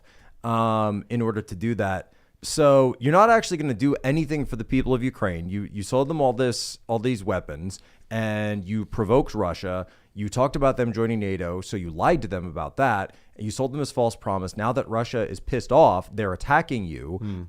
They've gone completely insane. So they're shelling cities at this point. They're using artillery on cities. And Russia's not going to stop because this is how Russia fights. And in the meanwhile, instead of actually helping the Ukrainian people that you promised, you're not going to do that. But you're going to hold photo ops, and you're going to put on lapel pins and put up hashtags as if that's actually going to stop anyone from dying. The show is Electric Dreams. Thank you for Waffle Sensei. Nice. Yeah, Electric Dreams. Awesome show, by the way. Yeah. That episode, seriously, I talked about it before. You guys should watch. It's the last episode. It's an anthology series. I thought it was absolutely fantastic. Can I ask the otherization of people? Yeah, that's brilliant. Wow. Can I ask something here? Does Twitter do this with people who are affiliated with state media, generally speaking, or are they only doing this to people affiliated with Russian state media? I think they do it with Chinese state Yeah, media. they do. Okay. But do I've they seen do it it to with the China. BBC? No. Or the CBC? What about Indian state media? That's a great point. There's a lot I of don't Indian think state they media. do. NPR. Yeah. Yeah. Well, I think, what does NPR get like It's like a microscopic 10%, portion? Yeah, Al it's a Jazeera. small percent. All of Al Jazeera is owned by the Qatari government. Yep. Yep. And So Al the Jazeera Emir of Plus, Qatar, Al Jazeera, That's- AJ Plus, all the rest Well, of it. you know what the amazing thing was about the demonization of Russia Today, which always confused me, was that Al Jazeera Plus pushed the exact same opinions as RT for the most part. For the most part, yeah. And it was funded by the Qatari government, yet it was never demonized, and I was confused by this. It was clear the issue was the nation of Russia and not the propaganda of it's not the messaging of what they're doing, it's the fact that Russia owns it.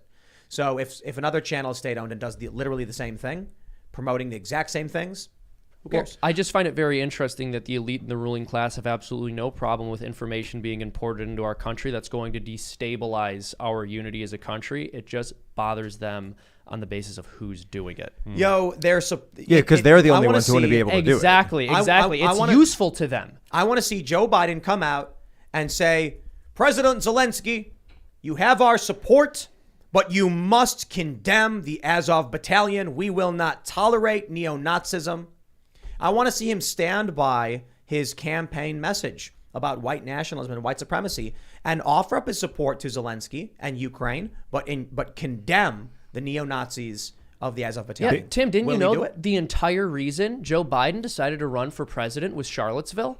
That's Yeah. right. He's literally He been on the said record that. saying that. That's the entire reason he decided to run for president. So why isn't he saying something about this? The Azov battalion, weird. no joke. Majid Nawaz on the show last night was really trying to hammer this one home. So what's happening is people from around the world are going to Ukraine to fight with the Azov, and then they're getting radicalized. And then when this is done, what he sees happening or what he fears is that they're going to go back home, newly radicalized and with all this military training now, and then spread this Nazism around the world. It's the Mujahideen all over Yep. again. It's going to be like the Syrian rebels to ISIS. You are going to have these people go there, be radicalized, fight for an ideology, and then maintain that. Or you're going to empower people of radical ideology with military training and capabilities. And we know where that goes. But I tell you this, man, history rhymes. The U.S. continually does this, and it's almost like they like doing it. It's good for whatever it is. Or I shouldn't even say the U.S., the West. Halliburton. Yeah, the military-industrial complex for sure. Well, and we know how it works. Anyone who can be even tangentially associated with the right is a person who we can blame the entirety of the conservative movement for every single thing that they do. So they're constantly conflating regular conservatives with the far right, with Nazis, etc. And so if there are these attacks, if Majid's prediction comes true, and I think it's a very interesting and compelling one, then what's going to happen is you will have neo-Nazis engaging in violence more often because they'll have acquired combat experience. And then what's going to happen is they're going to say, look at the rise in far right violence. Now we need to censor regular run-of-the-mill conservatives because it was them who radicalized people by pushing them down these rabbit holes, which turned them into Nazis. It's also an excuse to ramp up federal military police when you have internal strife like Nazism on the streets. Absolutely. Do y'all know about the Office of Censorship in the United States? The Office of Censorship was an emergency wartime agency set up in the U.S. from December 19th, 1941 to aid in the censorship of all communications coming into and out of the United States, including its territories in the Philippines. The efforts of the Office of Censorship to balance the protection of sensitive war-related information with the constitutional freedoms of the press is considered largely successful. Largely successful. Largely successful. Oh, it was amazing. Oh, Thank you, Wikipedia, for telling us about the successful Office of Censorship. It's just Loose lips sink perfect. ships. Just totally perfect. The fact is, look at that. Thanks, Ike, the censors. Why would we not see the same thing in a World War III scenario? Or even, maybe we wouldn't even call it World War III. Maybe we enter into full-scale war with just Russia alone and NATO. Why would we not see this same effort? Of course Well, we saw would. this effort with COVID. Exactly. I was just about to say, didn't we have the Biden administration pressuring social media Yes. companies to remove information that they But consider to be misinformation? But I'm saying escalated to the next degree. The FCC Yeah. commissioner nominee, who is up, I can't remember her name right now, but they're trying to block it. This is exactly her position. We just went through 2 years of understanding what it was that the amount of people, the critical mass amount of people would go along with, and they ratcheted things up and they ratcheted things up in the name of crisis, in the name of national emergency, and they just had a huge system-wide test of everything that they could roll out without seeing any meaningful pushback whatsoever. And in Canada, they're about a year ahead of us. And you know what? I'll add this, Tim. Maybe this is a little bit of a black pill here, but I don't think we'd have another Office of Censorship because we don't need one. Yeah, we already have Google. Exactly. They just flip a switch. You're done. Or Alphabet, rather. It's even more terrifying. They have like 13 companies, which are like AI. We are the alphabet. Alphabet is the name of the company. It's funny because we also have the alphabet agencies. Yeah. Right. It's I not a love it.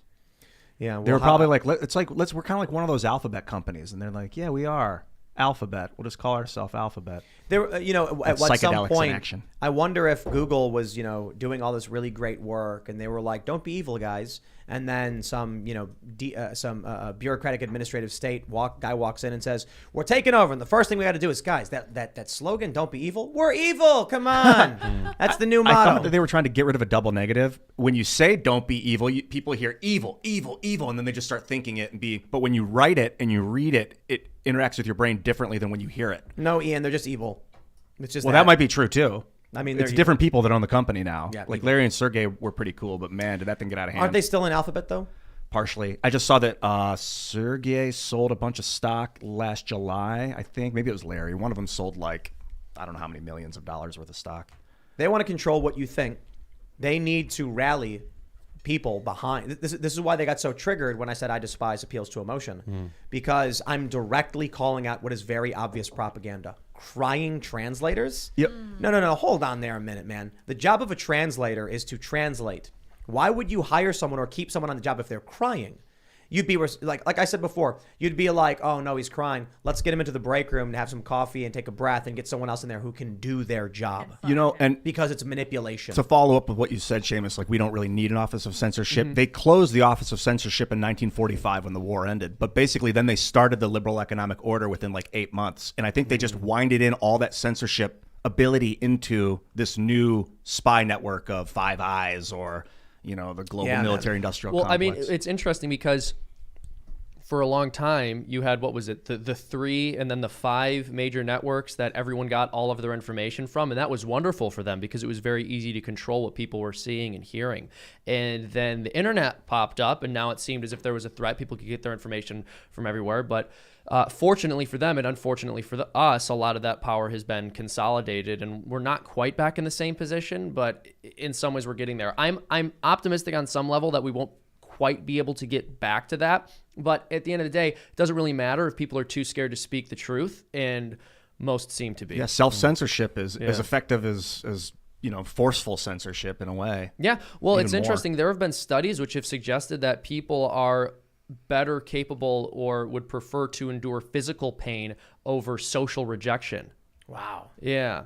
And it's psychological suffering. Well, Well, this I is know what the psychological Stasi- suffering in general. And so if people feel as if they are being rejected by the group, or they fear being rejected by the group for stating something, they're going to be very likely to keep quiet in the same way that they'd be likely to keep quiet if they thought someone would physically aggress upon them for speaking out. So this is what the Stasi got into towards the, everybody, you watch The Lives of Others, one of the greatest movies on communist surveillance systems and the programs that they had people informing each other in East Germany. So that was the 1960s. By the 1970s, 1980s, the Stasi wasn't running these massive surveillance programs anymore, and they weren't running these massive incarceration programs the way they're depicted in that film. What they ended up doing was they realized that if you were a dissident, if you were someone who was a troublemaker, they had a problem with you, it's exactly what Shane was just laying out. First thing they would do is start to ostracize you, and then they would start to shame you. They would smear you in the media. They would drag your name through the mud. They would essentially blacklist you, and they would make it so that the social shame upon everyone else of even associating with you would be enough to destroy you. And it was actually much cheaper and far more effective than throwing you in prison and making a potential martyr of you.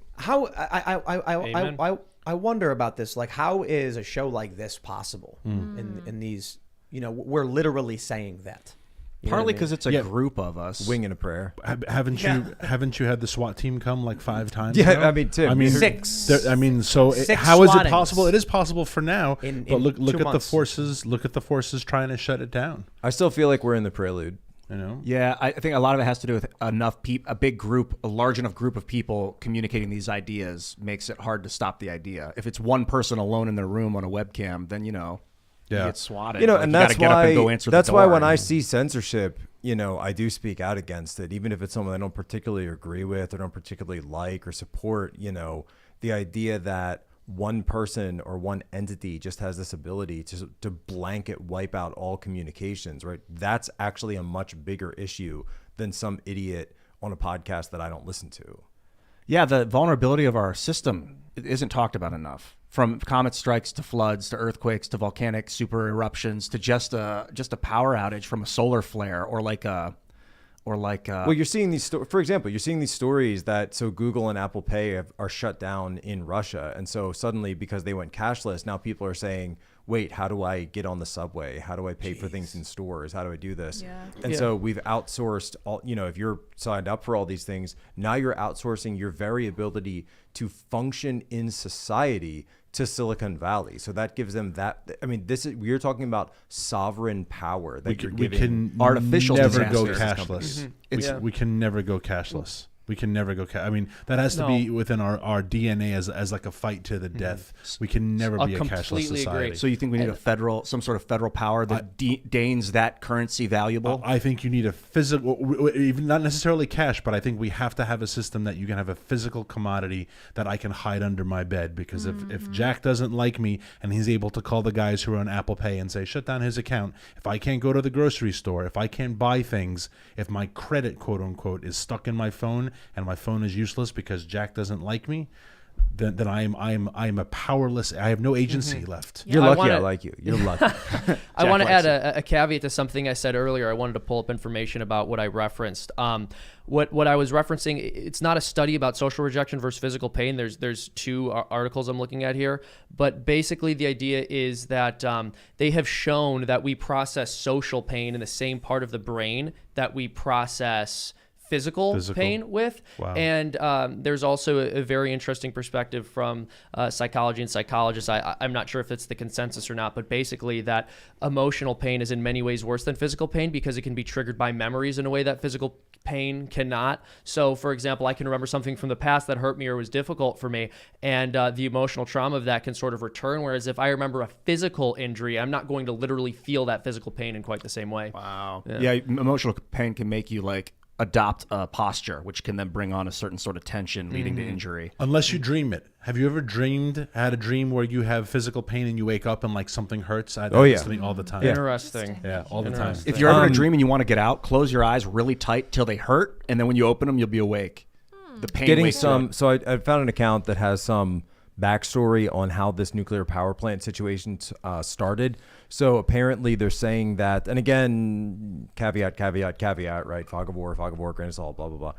That they're saying that the Russians rolled up and demanded that the power plant surrender and that the defenders of the plant surrender.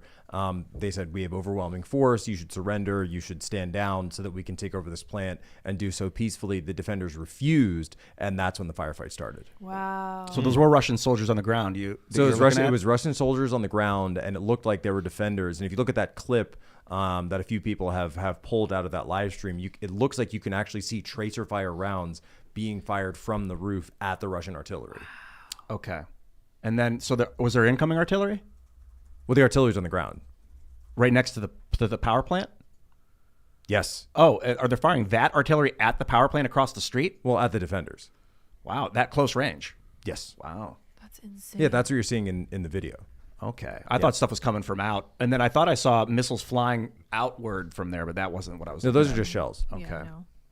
So we actually just watched a battle take place in real time. Yes, we did. That's kind of amazing. Yes, we actually did. I remember a there modern was siege even. a couple modern feats of social media. The first was when the Al-Qassam brigades in Palestine were firing rockets into Israel, and the IDF and the Al-Qassam brigades were tweeting at each other in a flame war during a hot war. Literal flame and a lot of people actually laughing there because it was like, Al-Qassam was like, we will wipe you out. And the IDF was like, try it, we'll stop you. And I'm like, they're tweeting at each other. But then there was, in the Middle East, we got a video, a GoPro attached to a tank, to a tank. And the soldiers who were shooting back at it or being fired upon they also had GoPros. And so the footage made it to the internet where researchers were able to find both perspectives and put it in a single video where you could see both sides of a conflict online. Wow. Crazy stuff. Yeah. Could you hear both the voices of the people from either side? You couldn't hear anything from the tank because the camera's outside and the people are inside, but you could hear the people on their... Well, have you seen the Chechens and the Azov leaders are now cutting videos about each other, about talking about essentially how they're gearing up for this massive fight in Mariupol. Wow. And so those are kind of considered your most brutal fighters on either side. I mean, and for Azov, I mean, you can find very quickly videos of Azov committing beheadings, committing crucifixions of ethnic Russians. Chechens, I think, goes without saying, extremely, extremely brutal. Or if you know anything about the Battle of Grozny or the Chechen Wars. And so the leaders of Kadyrov, who is the leader of the Chechens, is now coming in. So he's pro-Putin, fighting for the Russians, going in specifically targeting that Azov battalion. And some of the messages I was getting from a contact that I have that's active duty right now was that they were, possibly trying to get Azov to at least surrender, and they were saying, "Hey, if we just want the city, we don't need to kill all of you. Just leave, and we'll let you go out to the west. Well, you can go to Lviv. We won't even, we'll let you surrender and just evacuate." And of course, Azov is saying no. We saw video, Azov, member of the battalion, dipping bullets in pig's lard, right, and then saying we're going to get because a lot of Chechens are Muslim, and that's also very concerning because it brings Habib religion into it, which from UFC, Habib, the greatest. He's like a governor, isn't he? A mayor or something? No, I'm thinking of a. You're thinking of the two brothers, right? Yeah, there's an MMA fighter that's like a mayor of a city in Russia right now. Russia? Klitschko? That's Ukraine. That's Ukraine. Oh, Ukrainian. No, that's and they're boxers. That's completely. Oh, yeah. I got it a third right. Thanks. No, they're fighters of some sort. And they're somewhere. I remember him being You should write speeches monster. for Joe Biden. Yes. Call me Joe. These are the facts. Jamie, look the it up. brave Uranian people. Yeah. That was hilarious. Iranian people. The Iranian people. It's still ringing him. By the way, I noticed you guys called it a State of the Union. I can't, in good faith. It's a campaign speech. Yeah. At the end, he Thank did say you. the State of the Union was True. strong, Yeah. and it's strong because the people are strong. Strong. Technically, you could argue it was a State of the Union because at the very end. Nobody's even questioning why Putin is doing this now. Have you noticed that? Yeah, that everyone kind of gets it. It's So that so true. that narrative isn't even the narrative is okay. You can ask why is he doing this, right? And I think there's a lot of clearly a huge debate on that, and he's not been very clear about it. In some ways, he has his stated purposes, but we think there's probably some more than that. But nobody's asking why now. Everybody kind of gets that. Yeah, this is the time. Well, he actually. So what happened was Biden pulled him aside and really intimidated him, and made it very clear that there would be repercussions if he tried to take the hearts and minds of the Iranian people. And so Putin said, "All right, I won't." Did he whisper in his ear? Yeah, he whispered. Don't do it. I want to mention this too, Ian. Your point about it being more of like a campaign speech, I completely agree. Which is why we just released a cartoon about this today for Freedom Tunes. If you guys want to check that out, just want to plug that because that's very much along those lines. When he said he was going to help cure, what did he say? He was going to cure cancer? He said we're going to end cancer as we know it. Thank What God, are you finally. talking about? No. As we know it. Yeah, what is that? They're going to change definitions. Oh, like okay. He's going to do gain of function research. I thought he was retconning Yeah. cancer. He's just going to change the definition of the word. Oh, man. He's like, so I fulfilled my promise. Called up Merriam-Webster and said, put another word in there, and now it's different as we knew it. It's a different word now, Different man. word. Yeah. You're Little gonna tiny Webster cure comes out. canker, man. He was talking about astrology cancer. He was talking about these people. Oh man, I just can't stand the cancer. I think so. Yeah. When I think the worst people sign. who hate Trump, and there's people who dislike him, I think when they would hear Trump tell a story, I can imagine what their reaction was. Like, this guy, he's so full of himself. He's such an idiot. Blah blah blah. When Biden told that story, I looked at Putin and I said, I don't think you have a soul. And he looked at me and said, we understand each other. Did anyone believe that No, actually that happened? never happened. Right? Who Does said he any, didn't so remember it? so Trump come tells on, a man. story and they're over the top and they're silly. Biden tells a story and even his supporters are like, yeah, dude, that didn't happen. Putin was a bad dude. Putin was asked about I that. said, hey, Esther. I said, hey, Putin, get off the diving board, or I'll come and drag you off. In an NBC interview with Putin, they asked him about that, and he was like, "I don't remember. It was a diplomacy thing. So if he insulted me like that, I don't know why he did that." That's just like a weird thing to Joe say. Biden's like, Vladimir Putin was banging the razor blade on the curb. Get it all rusty, Yeah. put it in a barrel. Banging his nuclear weapon on the curb, get it rusty, put it in a barrel. Well, also like Called him Esther Williams or something. I right? said, you Get get the off or I'll drag you off. pomade. Yeah. I find it hilarious that with Trump is like, if you touch the Ukraine, I will nuke Moscow. Like a very real concrete threat. And Biden's like, You don't have a soul, man. okay. And Putin's like, Okay, what does this? What does this I mean? have Joe Biden thinks I have no soul. Let's Putin's- take Ukraine now. Okay. Putin's like, oh no, Putin- Joe Biden will not like me if I do no. this. Putin's like, I've never had a soul. I'm glad you recognize that. Putin, like Biden says that you ain't got a soul, man. Then he walks away, and Putin, confused, looks over to like Sergei Lavrov and says, "He says I have no soul." And he goes, "Yes, let's take Ukraine." Okay. No, exactly. do you think like what an unbelievably insane thing for him to ever, even if he did say that? Do you think that somebody on the international stage wants their enemy to think they have a soul? Do you want to be seen as a bleeding heart type?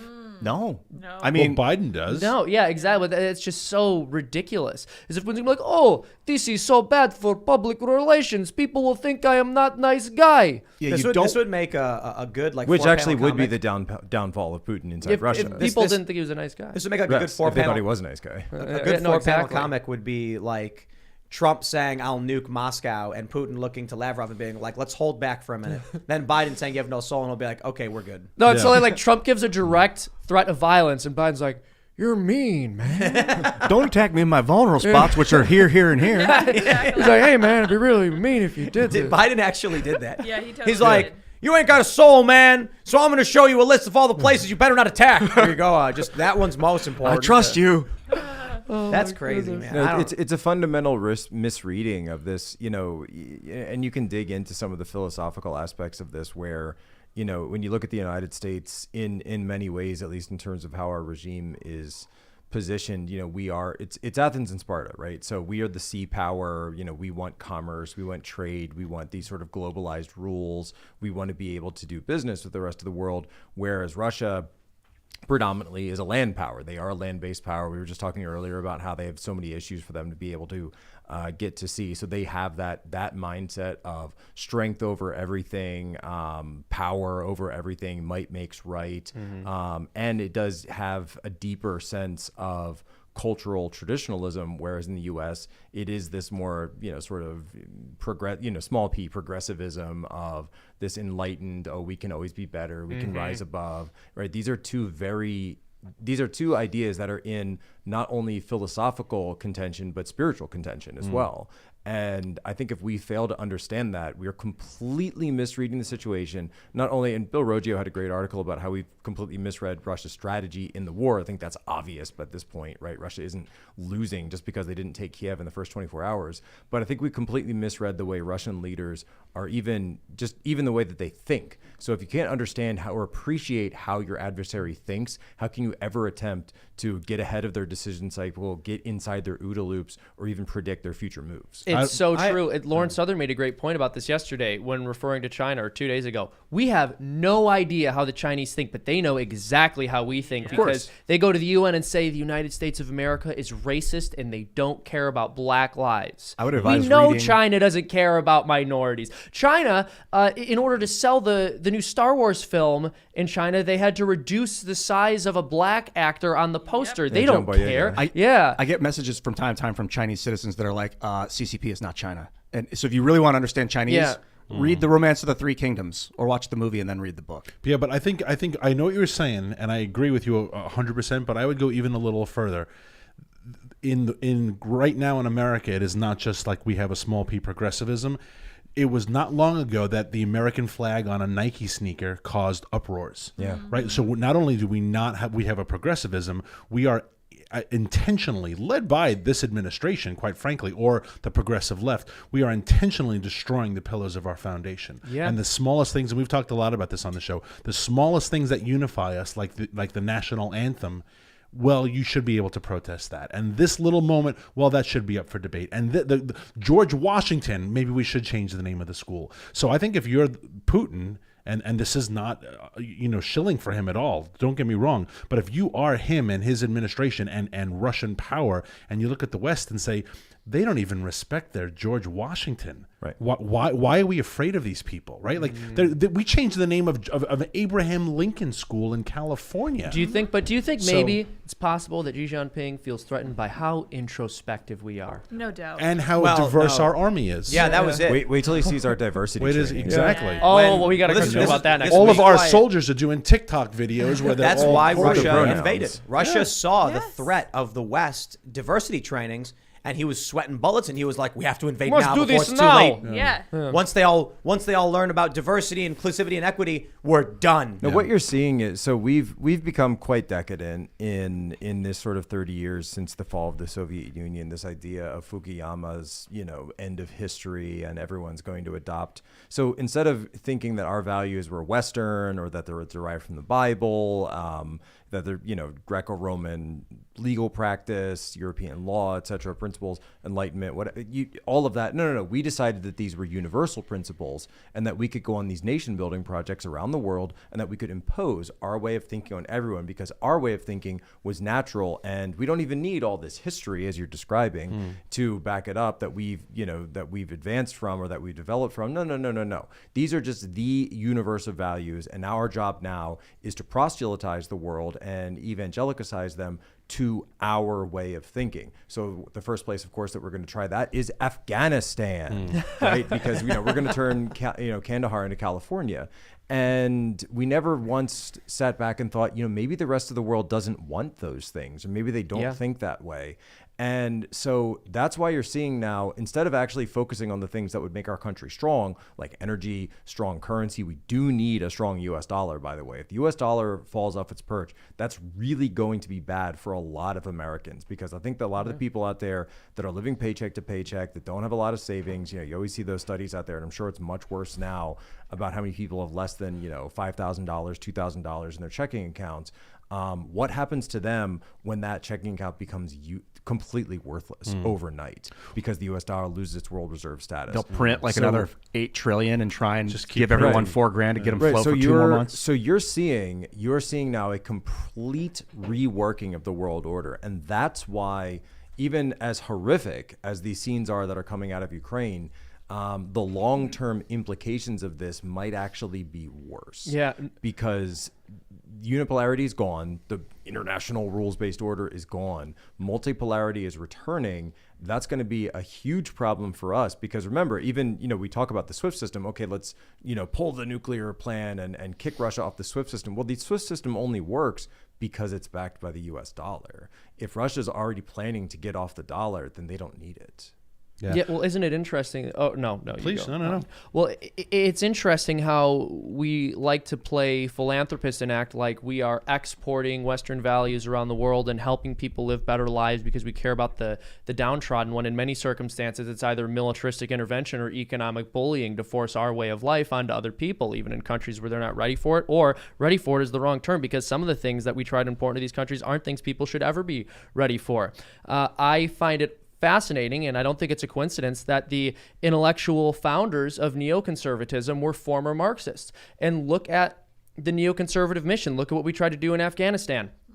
Oh, we're going to completely and fundamentally restructure a culture at the barrel of a gun. And this country, this entire nation, with a history that we don't even care to understand, is going to bow before the order we have determined is the culmination of history, which is how they conceptualize democracy now instead of Marxism as neoconservatives, because we ordered them to at the barrel of a gun and were able to restructure their thinking. It's crazy, dude. I don't even want to get. I was looking at a picture of the bath party. Saddam Didn't work, by Hussein's the way, bath but party, continue, and you just see these young frat boys. It's too long of a conversation to go into now. Check it out though. Saddam Hussein bath party image, and you see Saddam as a young rambunctious youth. That guy was a nut. Well, the thing that I find bizarre about this whole conversation from the 30,000 foot level, especially, are we invading? Do we not invade? What is the role of NATO, et cetera, et cetera? It was not very long ago that 1.5 million Hutus and Tutsis in Rwanda slaughtered each other with a machete. And the West just sat there and watched it and said, wow, that's bad. I mean, literally over 1,500,000, and the majority of them were hacked to death. And we just sat there and were like, with Chinese machetes. That's bad. But there was, so I don't understand. Should we intervene when there is evil happening? As a philosophy, I understand that position. But we're ready to jump into the Ukraine, but no one wanted to go to Rwanda. So what's the difference? We're going to go to Super Chats. If you haven't already, smash that like button, nuke the like button, subscribe to the channel, share the show if you really like it, and head over to timcast.com. Become a member, because we're going to have a members-only segment up around 11 or so p.m. where we go into more details on conflict, crisis, and other stories. So this is where we're going to be a bit more crass, and it's the uncensored show. But let's read some of these super chats. We have this from Scarlett Jonancy. Scarlett Jonancy. Okay. Tim, what advice do you have for me? I want to go undercover and report on the ground. I know it's dangerous. What should I bring with me? I have no advice for you other than don't go. Yeah, don't do that. Yeah, don't. In order to enter conflict zones of this degree, you need a lot more experience. So, have you seen the Reddit threads, by the way? Of people like, I'm going. There's a whole subreddit of I think it's Ukraine volunteers or something. One guy was like, and I'm sure there's trolls in there, of course, but one guy was like, hey, are you allowed to bring weed into Ukraine? Because I have this bong that I got, but I don't want to break it. It's got residue in it. These stories. Maybe those people should go. Yeah. I'm What getting about- major. I'm Have you kidding. seen? What about I've- Frank Again, Lutz, who wants the basically focus like groups? this. If you have to ask a question on the internet to somebody else about whether or not I should go, don't go. Or join the military. If Don't you're go. questioning You joining the shouldn't military. I don't go. know. From your advice, if someone's questioning joining Go the help military. refugees. If you want to go and do something good right go to now Poland. and you don't have that training, go to Poland right now. Help out with the refugees.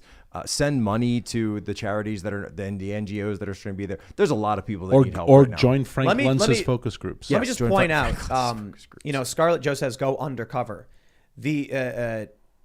That sounds like a death plan. Please don't try to go undercover. Yeah, because- no, just do not do that. Yeah, undercover is if you are not easily identifiable, You look like an enemy combatant. yeah, or you're a risk. spy. Period. A spy or a risk, especially someone not from Ukraine. Yeah. If you're walking around, they need only do one thing. A guy in a military suit will shout out a sentence in Russian or Ukrainian, and when you go, spy, that's it right there. So I had this happen when I was in Ukraine. Oh, I love this too. The Young Turks were like smack talking me because they just love talking about me. You And live rent free up there, buddy. I mean, do. with real estate You guys prices right wrestle now, or you can't something. beat I that. appreciate the PR they give me, but I love the commenters. What do you when they mean, were like, PR? Their channel's so much. I mean, how many views did 50,000 they get? 50,000 views. Free views. Okay, so they're Hey, doing. put they're my doing better name than in I people's minds. And people were commenting like, I'd love to see what Tim would do if he was in Ukraine. I was like, I was there when this was starting in 2014 when they were ousting Yanukovych. Were you there People as it happened? I was not there as they ousted Yanukovych. I had left just before that. Wow. But I was there as they were building the barricades, and there's a Soviet general who came in, and like he was in a tent. It was cool to talk to the guy. I didn't speak Ukrainian or Russian, but we had a translator. And simply walking in, I got surrounded by a bunch of Ukrainians yelling at me and the guys working with me, and I was just like, American journalist.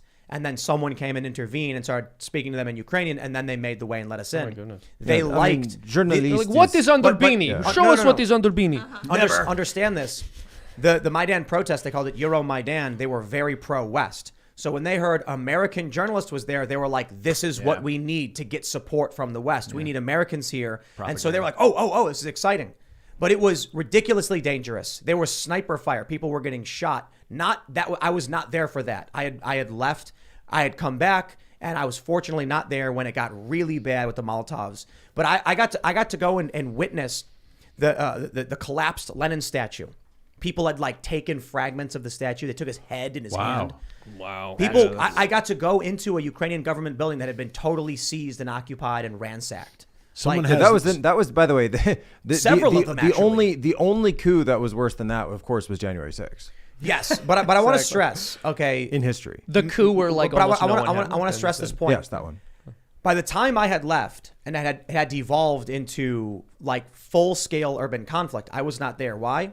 I am not going to I am not a war reporter. I do civil and urban conflict, which means up until that point, I was like, that's my limit. I've been on the ground in numerous countries. I rode in the back of this truck in Thailand during the yellow shirt, red shirt, the monarchist and parliamentarian protests. And there were bloodstains on the ground because someone in a motorcycle drove by and threw a grenade into it. We got in it after they scrubbed it clean. And then we rode down the street wearing body armor and helmets like, these are the vehicles that get attacked. That was the extent to my capabilities in a conflict zone. When it comes to what's happening now in Ukraine, I don't have the experience, the skill, nor the courage to be in a firefight.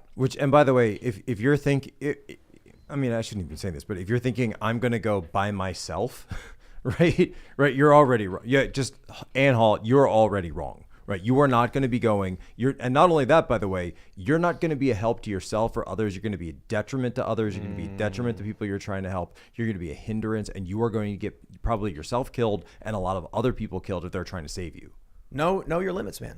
There are limits. So Humility. So look, my And by the way, and I'm just gonna say this: I'm that telling people to go and throw Molotov cocktails and run up in civilian clothes against a professional military with a mechanized armored vehicles with 14 millimeter, 30 millimeter cannons, right? You've seen the videos, right? Yeah, and I'm sure it's we've all crazy, seen the videos now where the entire tree, people tried to hide behind trees because they thought this was like a Marvel movie or something, and that the trees would protect you from cannon fire. No, it's not going to work. Everyone was killed, right? Just understand where you are. There's Are a they using reason why depleted uranium Understand where you rounds? are. Do you know? I don't know about that, but those there's will go a through reason walls. why I stayed only in Ukraine for so long before leaving. There's a reason why I can do what some people would criticize as parachute journalism to an extent. When it came to the high level warfare, the journalists that go in after me speak 5 languages. They're fluent in Russian, they're fluent in Polish, they're fluent in Ukrainian, and several other Romance languages as well. So they go on the ground and they can communicate with anyone who approaches them. And they probably have a keeps network. them alive. They probably already have a network established, right? I mean, they had plans for this, and they have safe houses. These are people. Yeah. So the journalists that eventually they go in that I remain in communication with as I leave. These are people who have already lived in the region. They've lived there for 2 or 3 years, or they're from there. Like when you see a reporter on the ground, there are corporate. I don't like these kinds of journalists that have like big security crews. Right. They go into secured zones and then just talk to the camera. It's fine. Okay, that's not what I'm referring to. But actual war correspondents, when I went to Thailand, I was sent with a guy who lived in Thailand for 5 years and who spoke Thai. They were like, it's, we're in this lull period where we can have you go in and produce an English speaking like experience of what's going on. If it gets too hot, you come back out. We keep our crews on the ground who are war correspondents trained with high-powered rifles, with body armor, military tactics. A lot of the journalists that go on the ground in these situations are former military as well. People need to understand that it's not these people on Reddit who are like, we're going. It's like that. After Vietnam, has there been any legit war correspondence from the United States press corps? Like, you put the body cameras on troops, and you want to show the reality of what they're going through. I mean, you had people Edge of Tomorrow. in That movie. the Iraq War, in Syria, in I remember Afghanistan. the first. You certainly had I remember people. they were just riding on tanks. Michael through the Hastings. desert. Michael Hastings. Let's read some more super chats, though. We've got MJ says, I work in nuclear. As long as they don't hit the reactor building, coolant supply pumps, or the off-site power lines, they will be able to stabilize the reactors with no risk of meltdown. Well, there you go. We got, let's see, it says, Dan Brockman says, Tim, the Kalashnikov ammo in that pig lard video is far more likely, it's 5.45 by 39, not 7.62 by 39. Study the AK-74, you silly man. Love y'all. Oh, I stand corrected.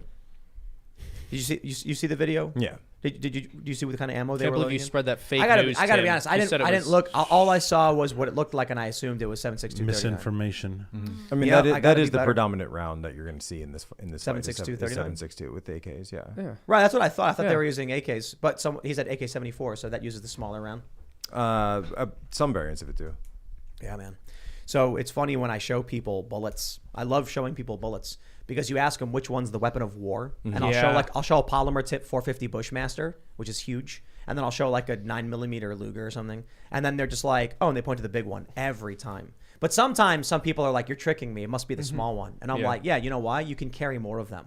Right. Like hunters go out with like three rounds of 450. What if the deer is wearing Kevlar? I can't say that again. Oh man. Wait, who said that? Biden. at Oh, the good State for of the him. That's Union. brilliant. Yeah. Well, then I'll call Jim Eagle, and we'll go to the Field of Dreams and get $130 from Pat. But don't forget Binger, explosive tip, hollow points for hunting. All right. Let's grab super chat here.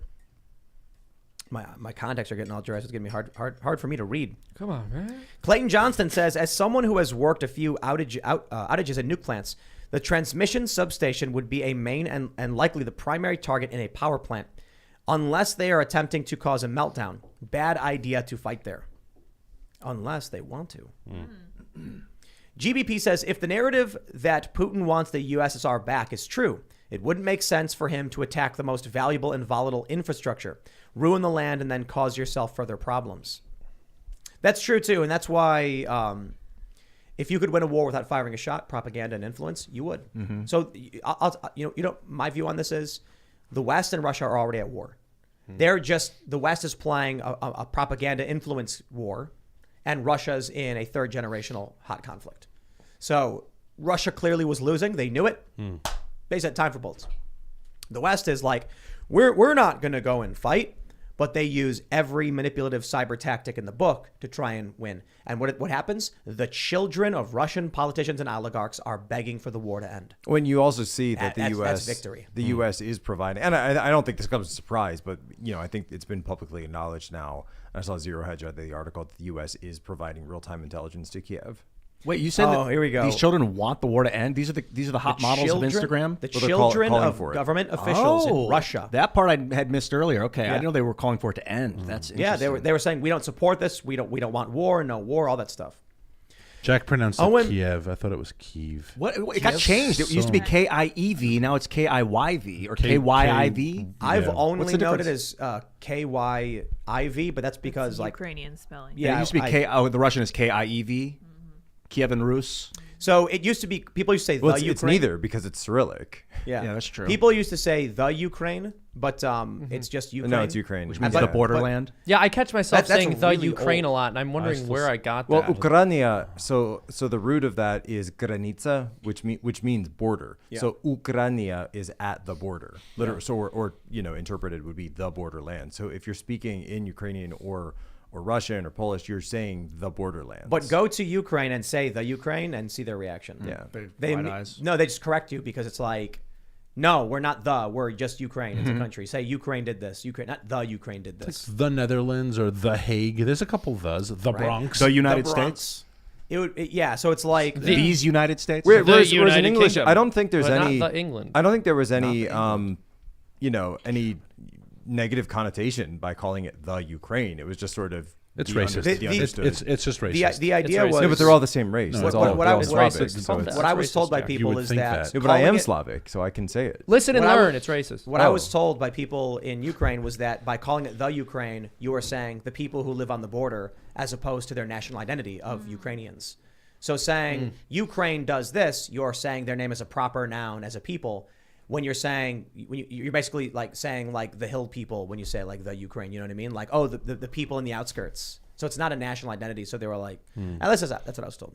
All right, this is a good one. We got OMG Puppy says, Canadian journalist last night was interviewing an Azov guy in Kiev. He dropped the N-word at one point and they freaked out, afraid for their live stream. As they should be. That's hate speech. It's worth getting a hold of that video. So who is a Canadian journalist? I was saw streaming in Kiev? somebody, and I'll grain of salt, but I saw somebody saying, because I looked for it and I couldn't find it, but somebody was even saying that the Azov you could find like on eBay and Amazon, like Azov shirts and stuff. I saw somebody tweet that. I don't But think then I people saw realize it's a neo-Nazi I group. saw the tweet, but then I went and checked it and I couldn't find it myself. Interesting. How many people you think understand it's a neo-Nazi group? the Well, I think a Azov? lot of people do now. Yeah. But I think it's important to say that it's like Lauren said, there's components of it that are Nazis. Is it more correct to say that way? Like some people have super chatted saying the Azov battalion is a Nazi group is missing the nuance of components of the Azov battalion are Nazis. Well, You know what I mean? there's many battalions as well. right.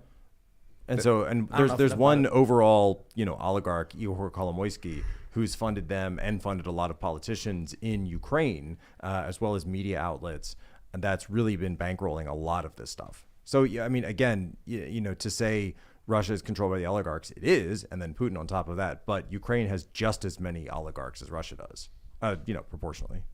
Justin Wooten says, are you suggesting anchor kittens is the funniest thing I've ever heard? Let Poso roll the 100-sided die. All right, then. All right, let's do it. Let's do it. Here we go. Here we go. Rolling it up. Should I do this on camera so people It's can going see to roll not- very far, though. It's like a ball. It always basically. rolls far. All right, so here. Well, there it goes. That's a big Is that roll. loud? Ian, rolling. Oh, snap.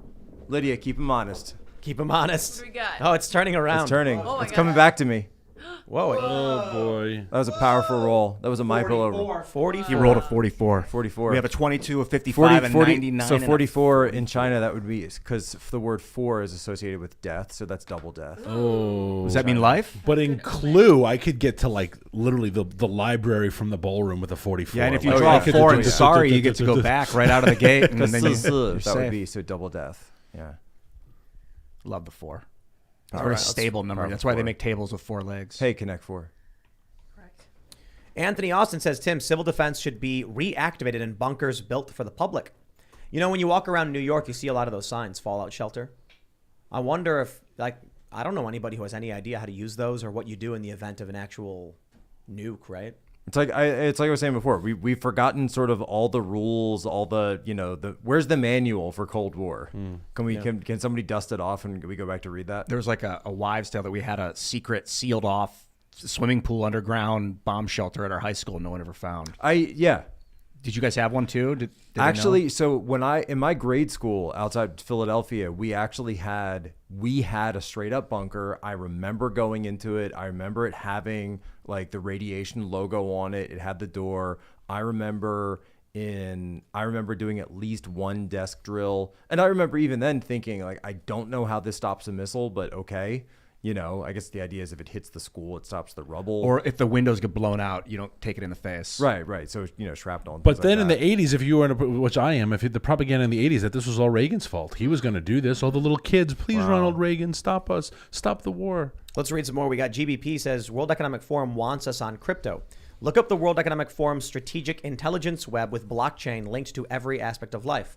I've been saying this, my friends. Let me tell you a story. Back in, I think it was 2016 or 17, I went to Davos because I have friends who were working in crypto, and the World Economic Forum at the time, they have peripheral events outside. So in Davos, the city, they have the World Economic Forum, which is highly secure. Then they have the entire city. It's like South by Southwest, basically. Like the entire city goes convention mode. Crypto was it. Oh, wow. Everyone was talking about it. I actually had a conversation with the granddaughter of a world leader about Bitcoin. Yeah. I ended up leaving early because I was like, this is insane. There was a blizzard. They call it the Internet of Things. There was like a blizzard. It was like 5 feet of snow. It was crazy. We were going to go snowboarding, but there was like avalanche risk. It's so amazing up there though. When you drive in and like you can see like the mountains and everything, it is crazy. Dude, I'm concerned with mind control. Like they are already doing it with the media. Obviously, you can see people getting mind controlled, but like when they start tapping in and changing brainwaves and stuff, maybe there already are, but I don't think so. I haven't seen evidence. All right. Bobcat says, Tim, forget your Hollywood image of nuclear war. It would look more like the slow escalation in the game Twilight 2000. Ask Jack even. I used to play that game. What is Twilight 2000? It was like a World War III Dungeons and Dragons game. Oh. But it was we had tanks and Humvees and stuff. It was really cool. Your guys' stats and weapons. The problem we've had with playing Dungeons and Dragons here, or whatever we tried to do with it, is that everyone's too roguish. You know, you've got to learn how to have fun and just chill with it. But it would be fun to do. Yeah, you got to learn how to lose, to enjoy losing and make a funny show out of it. Well, it's not really about winning. It's about creating a show for the dungeon master, I suppose. Like all the players too, because it's more about just like putting on a show than about winning a game. There's no real victory condition. It's about having fun. But I would love to film some kind of if we took all of the politics today into Twilight 2000 or a game like that, and then played out a scenario and like Twilight 2000. I like Aberrant. We should check out if we play as mutants and you have superpowers. We should do 2024 election D&D. Oh my gosh! Can we? Yes, like rather than a dungeon, it's like the Hall of Congress, and you have to go from room to room. And I can be Nancy Pelosi, and these are my powers. And you roll the dice, and there's a quorum vote, and you all have to. Oh my gosh! I would play that game in a heartbeat. But it would be funny to be like 2024, Donald Trump is getting elected, because they did this. Like John Podesta and a bunch of Democrats did a war game. They basically played what is essentially D&D about the 2020 election. And then apparently like Donna Brazile and John Podesta were like, we secede from the union, or like trying to get California to secede or something. Yep. What a crazy, crazy thing, man. This was in one of those Time magazine articles, wasn't it? Yeah. No, this was Boston Globe. But everyone basically picked it up. I think Atlantic had it. Yeah. All right. Let's see. Nemitin says, Jack, can you speak some to your understanding of China's 100-year plans and how this may play into their current geopolitical position? Few people get to develop much longer strategic plans and are ridiculously patient. Well, look, I mean, I think this has been said before, but in a nutshell, so the founding of the CCP was in the founding of the PRC was in 1949. So the 100-year plan will come to culmination in 2049. That is a key year for them because that is their centenary of taking over their centennial of taking over all of China, with the exception, of course, of Taiwan. And so the idea is they want to be in the position where the United States was at that point. They want to be the global hegemon. And if they can have Russia in their back pocket, if they can have Putin, this belligerent thug, mafioso, Russian mafia type who's willing to keep Europe at bay, then they will do so. And of course, what China will do here, it's very simple, by the way. They'll come to Europe and they'll say, look, we can keep Putin in check. You just need to make an economic deal with us. You need to give us the most favored status with the EU. We have to work together, and then we'll talk to Putin. We'll bring him down. We'll keep you guys safe. But as long as you go through us, everything's going to be okay. It's your basic mafia protection racket that's going on right now. And unfortunately, it's the people of Ukraine who are the ones who have to suffer. All right, we got this from Eric Vasiliev. Russian guy here living in Maryland, getting my bags ready for these camps you're talking about. If it doesn't work out there, can I come stay with you guys? Rest assured, Russian Americans, if you are but a humble American or green card holder or just someone who is uninvolved, but you are Russian, we will absolutely hide you beneath the floorboards. Yes. They can come and knock in, and we'll just be like, I don't know what you're talking about. Anybody here? You ain't done nothing wrong, bro. That's right. Maybe that's why you're getting Chill. swatted. Maybe this is preemptive swatting. yeah. We already have Russians in our floorboards. Every time they come in, they just They don't want to be there, but we put them there map anyway. of the floorboards. Yeah, We've heard you have Russians in your floorboards. In some, Just cats. It was You're Russian just dressing cats, all along. officer. They're just cats. No. It's like, I confess it's true, and they open it up, and there's cats everywhere, and the cops are like, Russian help us. You think they're going to change the name of Russian dressing to like freedom dressing? Like what they do with French Freedom fries? They were saying dressing. freedom fries? Vodka. Freedom Russian dressing. Oh, man. All right. Tanner Larson says, great show, guys. Dan, what do you think about hydrogen as an alternative way of storing energy? I'm currently working on a project regarding water electrolysis, and I'm curious if you have input. I'm not an expert on hydrogen. The only thing I would say is this. We've been talking about hydrogen as this amazing energy source for 60 years. If it was as good as we were hoping it would have come to fruition by now. I am a firm believer that the free market cannot keep good things off the market. Did you study Stanley Meyer's water car? I did not, no. Apparently, prediction just came true from before the show even ended. I'm so sorry. Okay. No, I'll go into it later. We'll talk later. Kinzinger just called for a no. Kinzinger just said this proves we need to have a no-fly zone. Oh, well, It's there you coming, go. man. But They watched this show. I don't know if they were watching when we were doing the I'm telling the you live stream, guys- but they followed our advice on the camera positions. Have you bought your beans yet? Because you don't want to be fighting over the last can of beans with Agnes in a Sorry, Walmart but- parking lot. No. It's good. It's good. That was a Share the good prediction. beans. Get ready to split your food in half and share it with your neighbor, and then get ready to split it in half over and over and over, just like Jesus did to feed all those people. Well, he Grow your- multiplied it grow your- miraculously. by cutting it in half. No, it multiplied it. Made I'm a more. literologist. That's also, But Lindsey. that's not what literally it says. Lindsey That's not what Graham it has literally just says. called for President Putin's assassination. I just saw that, Oh. and I'm trying to pull up a source on this. No, it's his own Twitter. Isn't that a Hague crime? What- Like so a crime? Hold on. His own Twitter account. Is there a Brutus in Russia?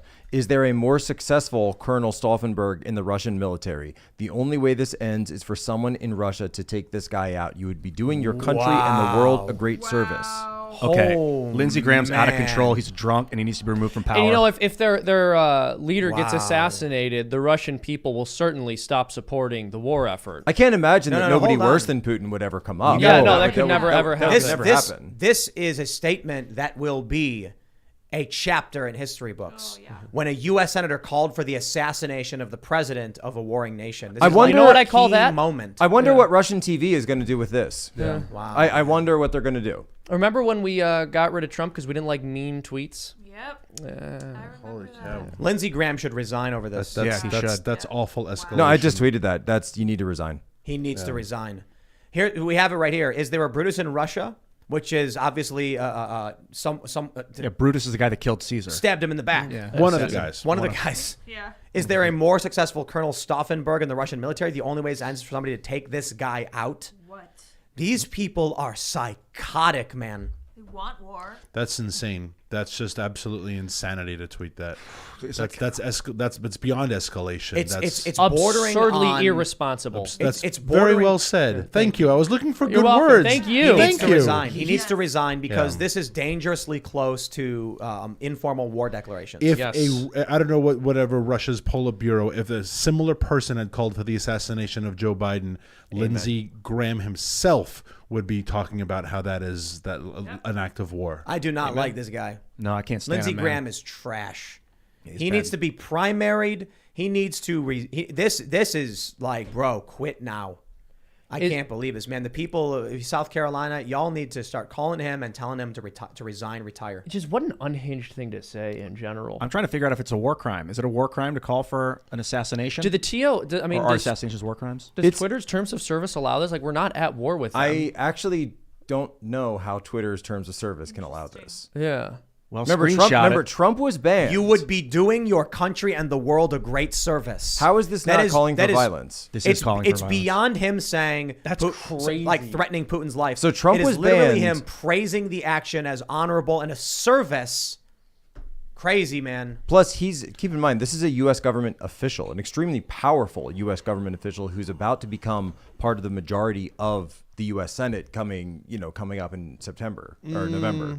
I thought you were going to say If they who's win about the- to become if they win the retired. majority. I think they do. I'm on the fence. I think that. Well, it's clearly jump ball. I know we talk about it's sad to see good Congress people go if they have term limits, but this is complete ludicrous. Beyond This the is pale. So Beyond the pale. beyond Yeah. the pale. Yeah, This yeah. is like this guy is just out of his effing mind. It's Get him out. I mean, it's so stupid too. Like, even if it would be a good strategy to have him assassinated, it's such a stupid thing to say. No, Like, the reason assassinations are never good strategy, just Yeah. in general, is because you don't know what's look Exactly. Look That's what my point. happened Like, it's when an Brutus assassinated and the rest of the senators assassinated Julius Caesar. You got Caesar Augustus, and he turned the Republic into a full-on empire, and the triumvirate had them all killed.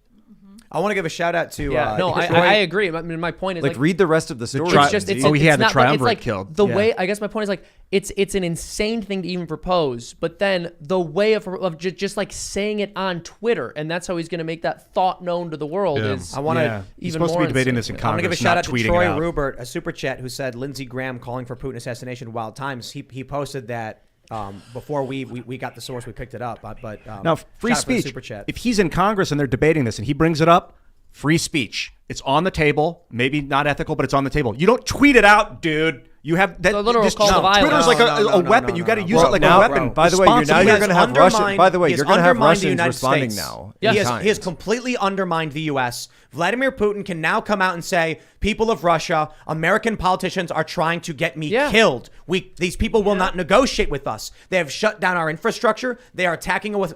They're waging cyber war against us. Your only option is me. It's what Jack was saying.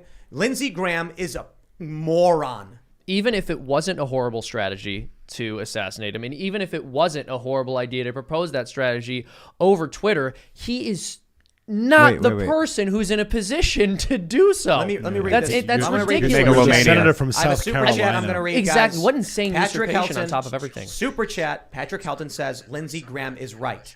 Lindsey Graham may be technically right. He just that- said it on Fox too. He said it on Fox. He's on Fox. Lindsey saying it. Graham is right if you want nuclear annihilation. Lindsey Graham is right if you want war to reach every inch of this globe. Lindsey Graham is not correct in how you end war and conflict. He's talking about how do you stop Vladimir Putin as an individual? Because if something like this happened, especially now that he's called for it, they would respond with a war declaration against us.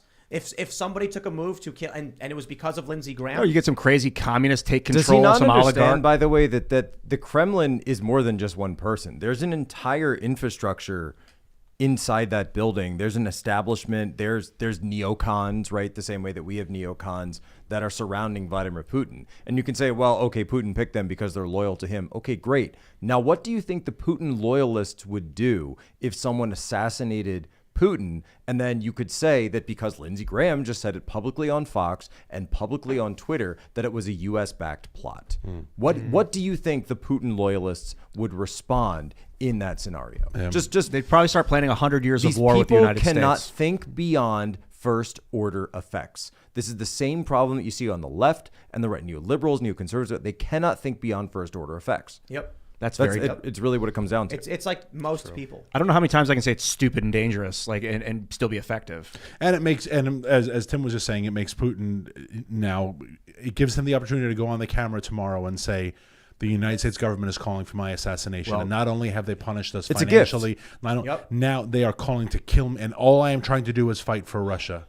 So let's specify that so it's now you've Lindsey given, Graham doing this and not the American government. Yeah, you've given Putin another weapon now. He's going to say a country that invaded another country, Iraq, and then later came out and said it was an intelligence error and destroyed a country, has the nerve to lecture us because we're defending our borders as they attempt regime change. And now, because of Russia's willingness to defend itself, they have called for my death. That's what he's going to say. Who, by the way, Lindsey Graham was a huge supporter of Euromaidan. He went over there with John McCain, with Victoria Nuland, with so many of these people very early on in 2013, 2014. He's with Poroshenko.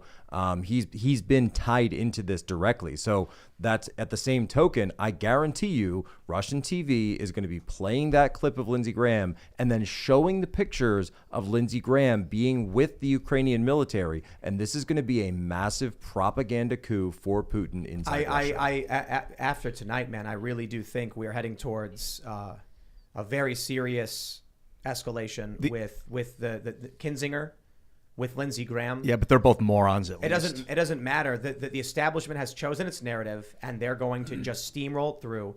And you're going to get sycophants and lunatics who are going to be like, we have to, we must do it. Same as it always happens. The anti-war voices. I mean, Lee Camp is a strong anti-war voice, so of course he's going. Well, and the question becomes then: do people like Lindsey Graham know what they're doing? Do they know exactly what they're doing? I don't think they care. All right, let's do this. We're going to go to the member. We're going to record the member segment and go in more detail on a lot of what's going on. We have a couple stories we're going to cover. So smash the like button, subscribe to this channel, share the show with your friends, and you can go to timcast.com, become a member. We'll have that member segment up around 11 or so p.m. You can follow the show at Timcast IRL. You can follow me at Timcast, basically everywhere. You want to shout anything out, Jack? Yeah, follow us, Human Events Daily, Apple Podcasts, Spotify, wherever you get your podcasts, of course, because there is so much unrest going on in the world today, but you do not need to experience unrest. You can experience the best rest of your night, the best sleep of your whole the best sleep in the whole wide world with mypillow.com/promo code Poso. Beautiful. That was very nice. Daniel Turner, Power of the Future, powerofthefuture.com on social media, and Bristol Farm, Virginia at Instagram, at Bristol Farm, Virginia. So cool. Take a break from all of this war talk and look at two men raising sheep. Puppies. It's a lovely sheep farm in Virginia, Bristol Farm, Virginia on Instagram. Follow us. We like people. My name is Seamus Coughlin. You can see my work at Freedom Tunes. We just released a cartoon making fun of Joe Biden's State of the Union today. I think you guys are really going to enjoy it. We're going to be releasing one next week on the military and its wonderful diversity requirements. And so I think you guys will like that too if you want to go over there and subscribe. Freedom Tunes. Thank you very much. And it's been great to chat with everyone. Likewise. Yeah, I have about 80 million things to say, but I'll just say this. I love you. I love you. No, I love you. I love you. Bye, everyone. Bye. This has been an insane night. Thank you all for tuning in. It's going to be a really great post show, I'm sure, as well. So if you're not already a member at timcast.com, go join us there. You can find me on Twitter and minds.com at Sour Patch Lids. We will see you all at timcast.com. Thanks for hanging out. We'll check you out in the member segment. Bye, guys.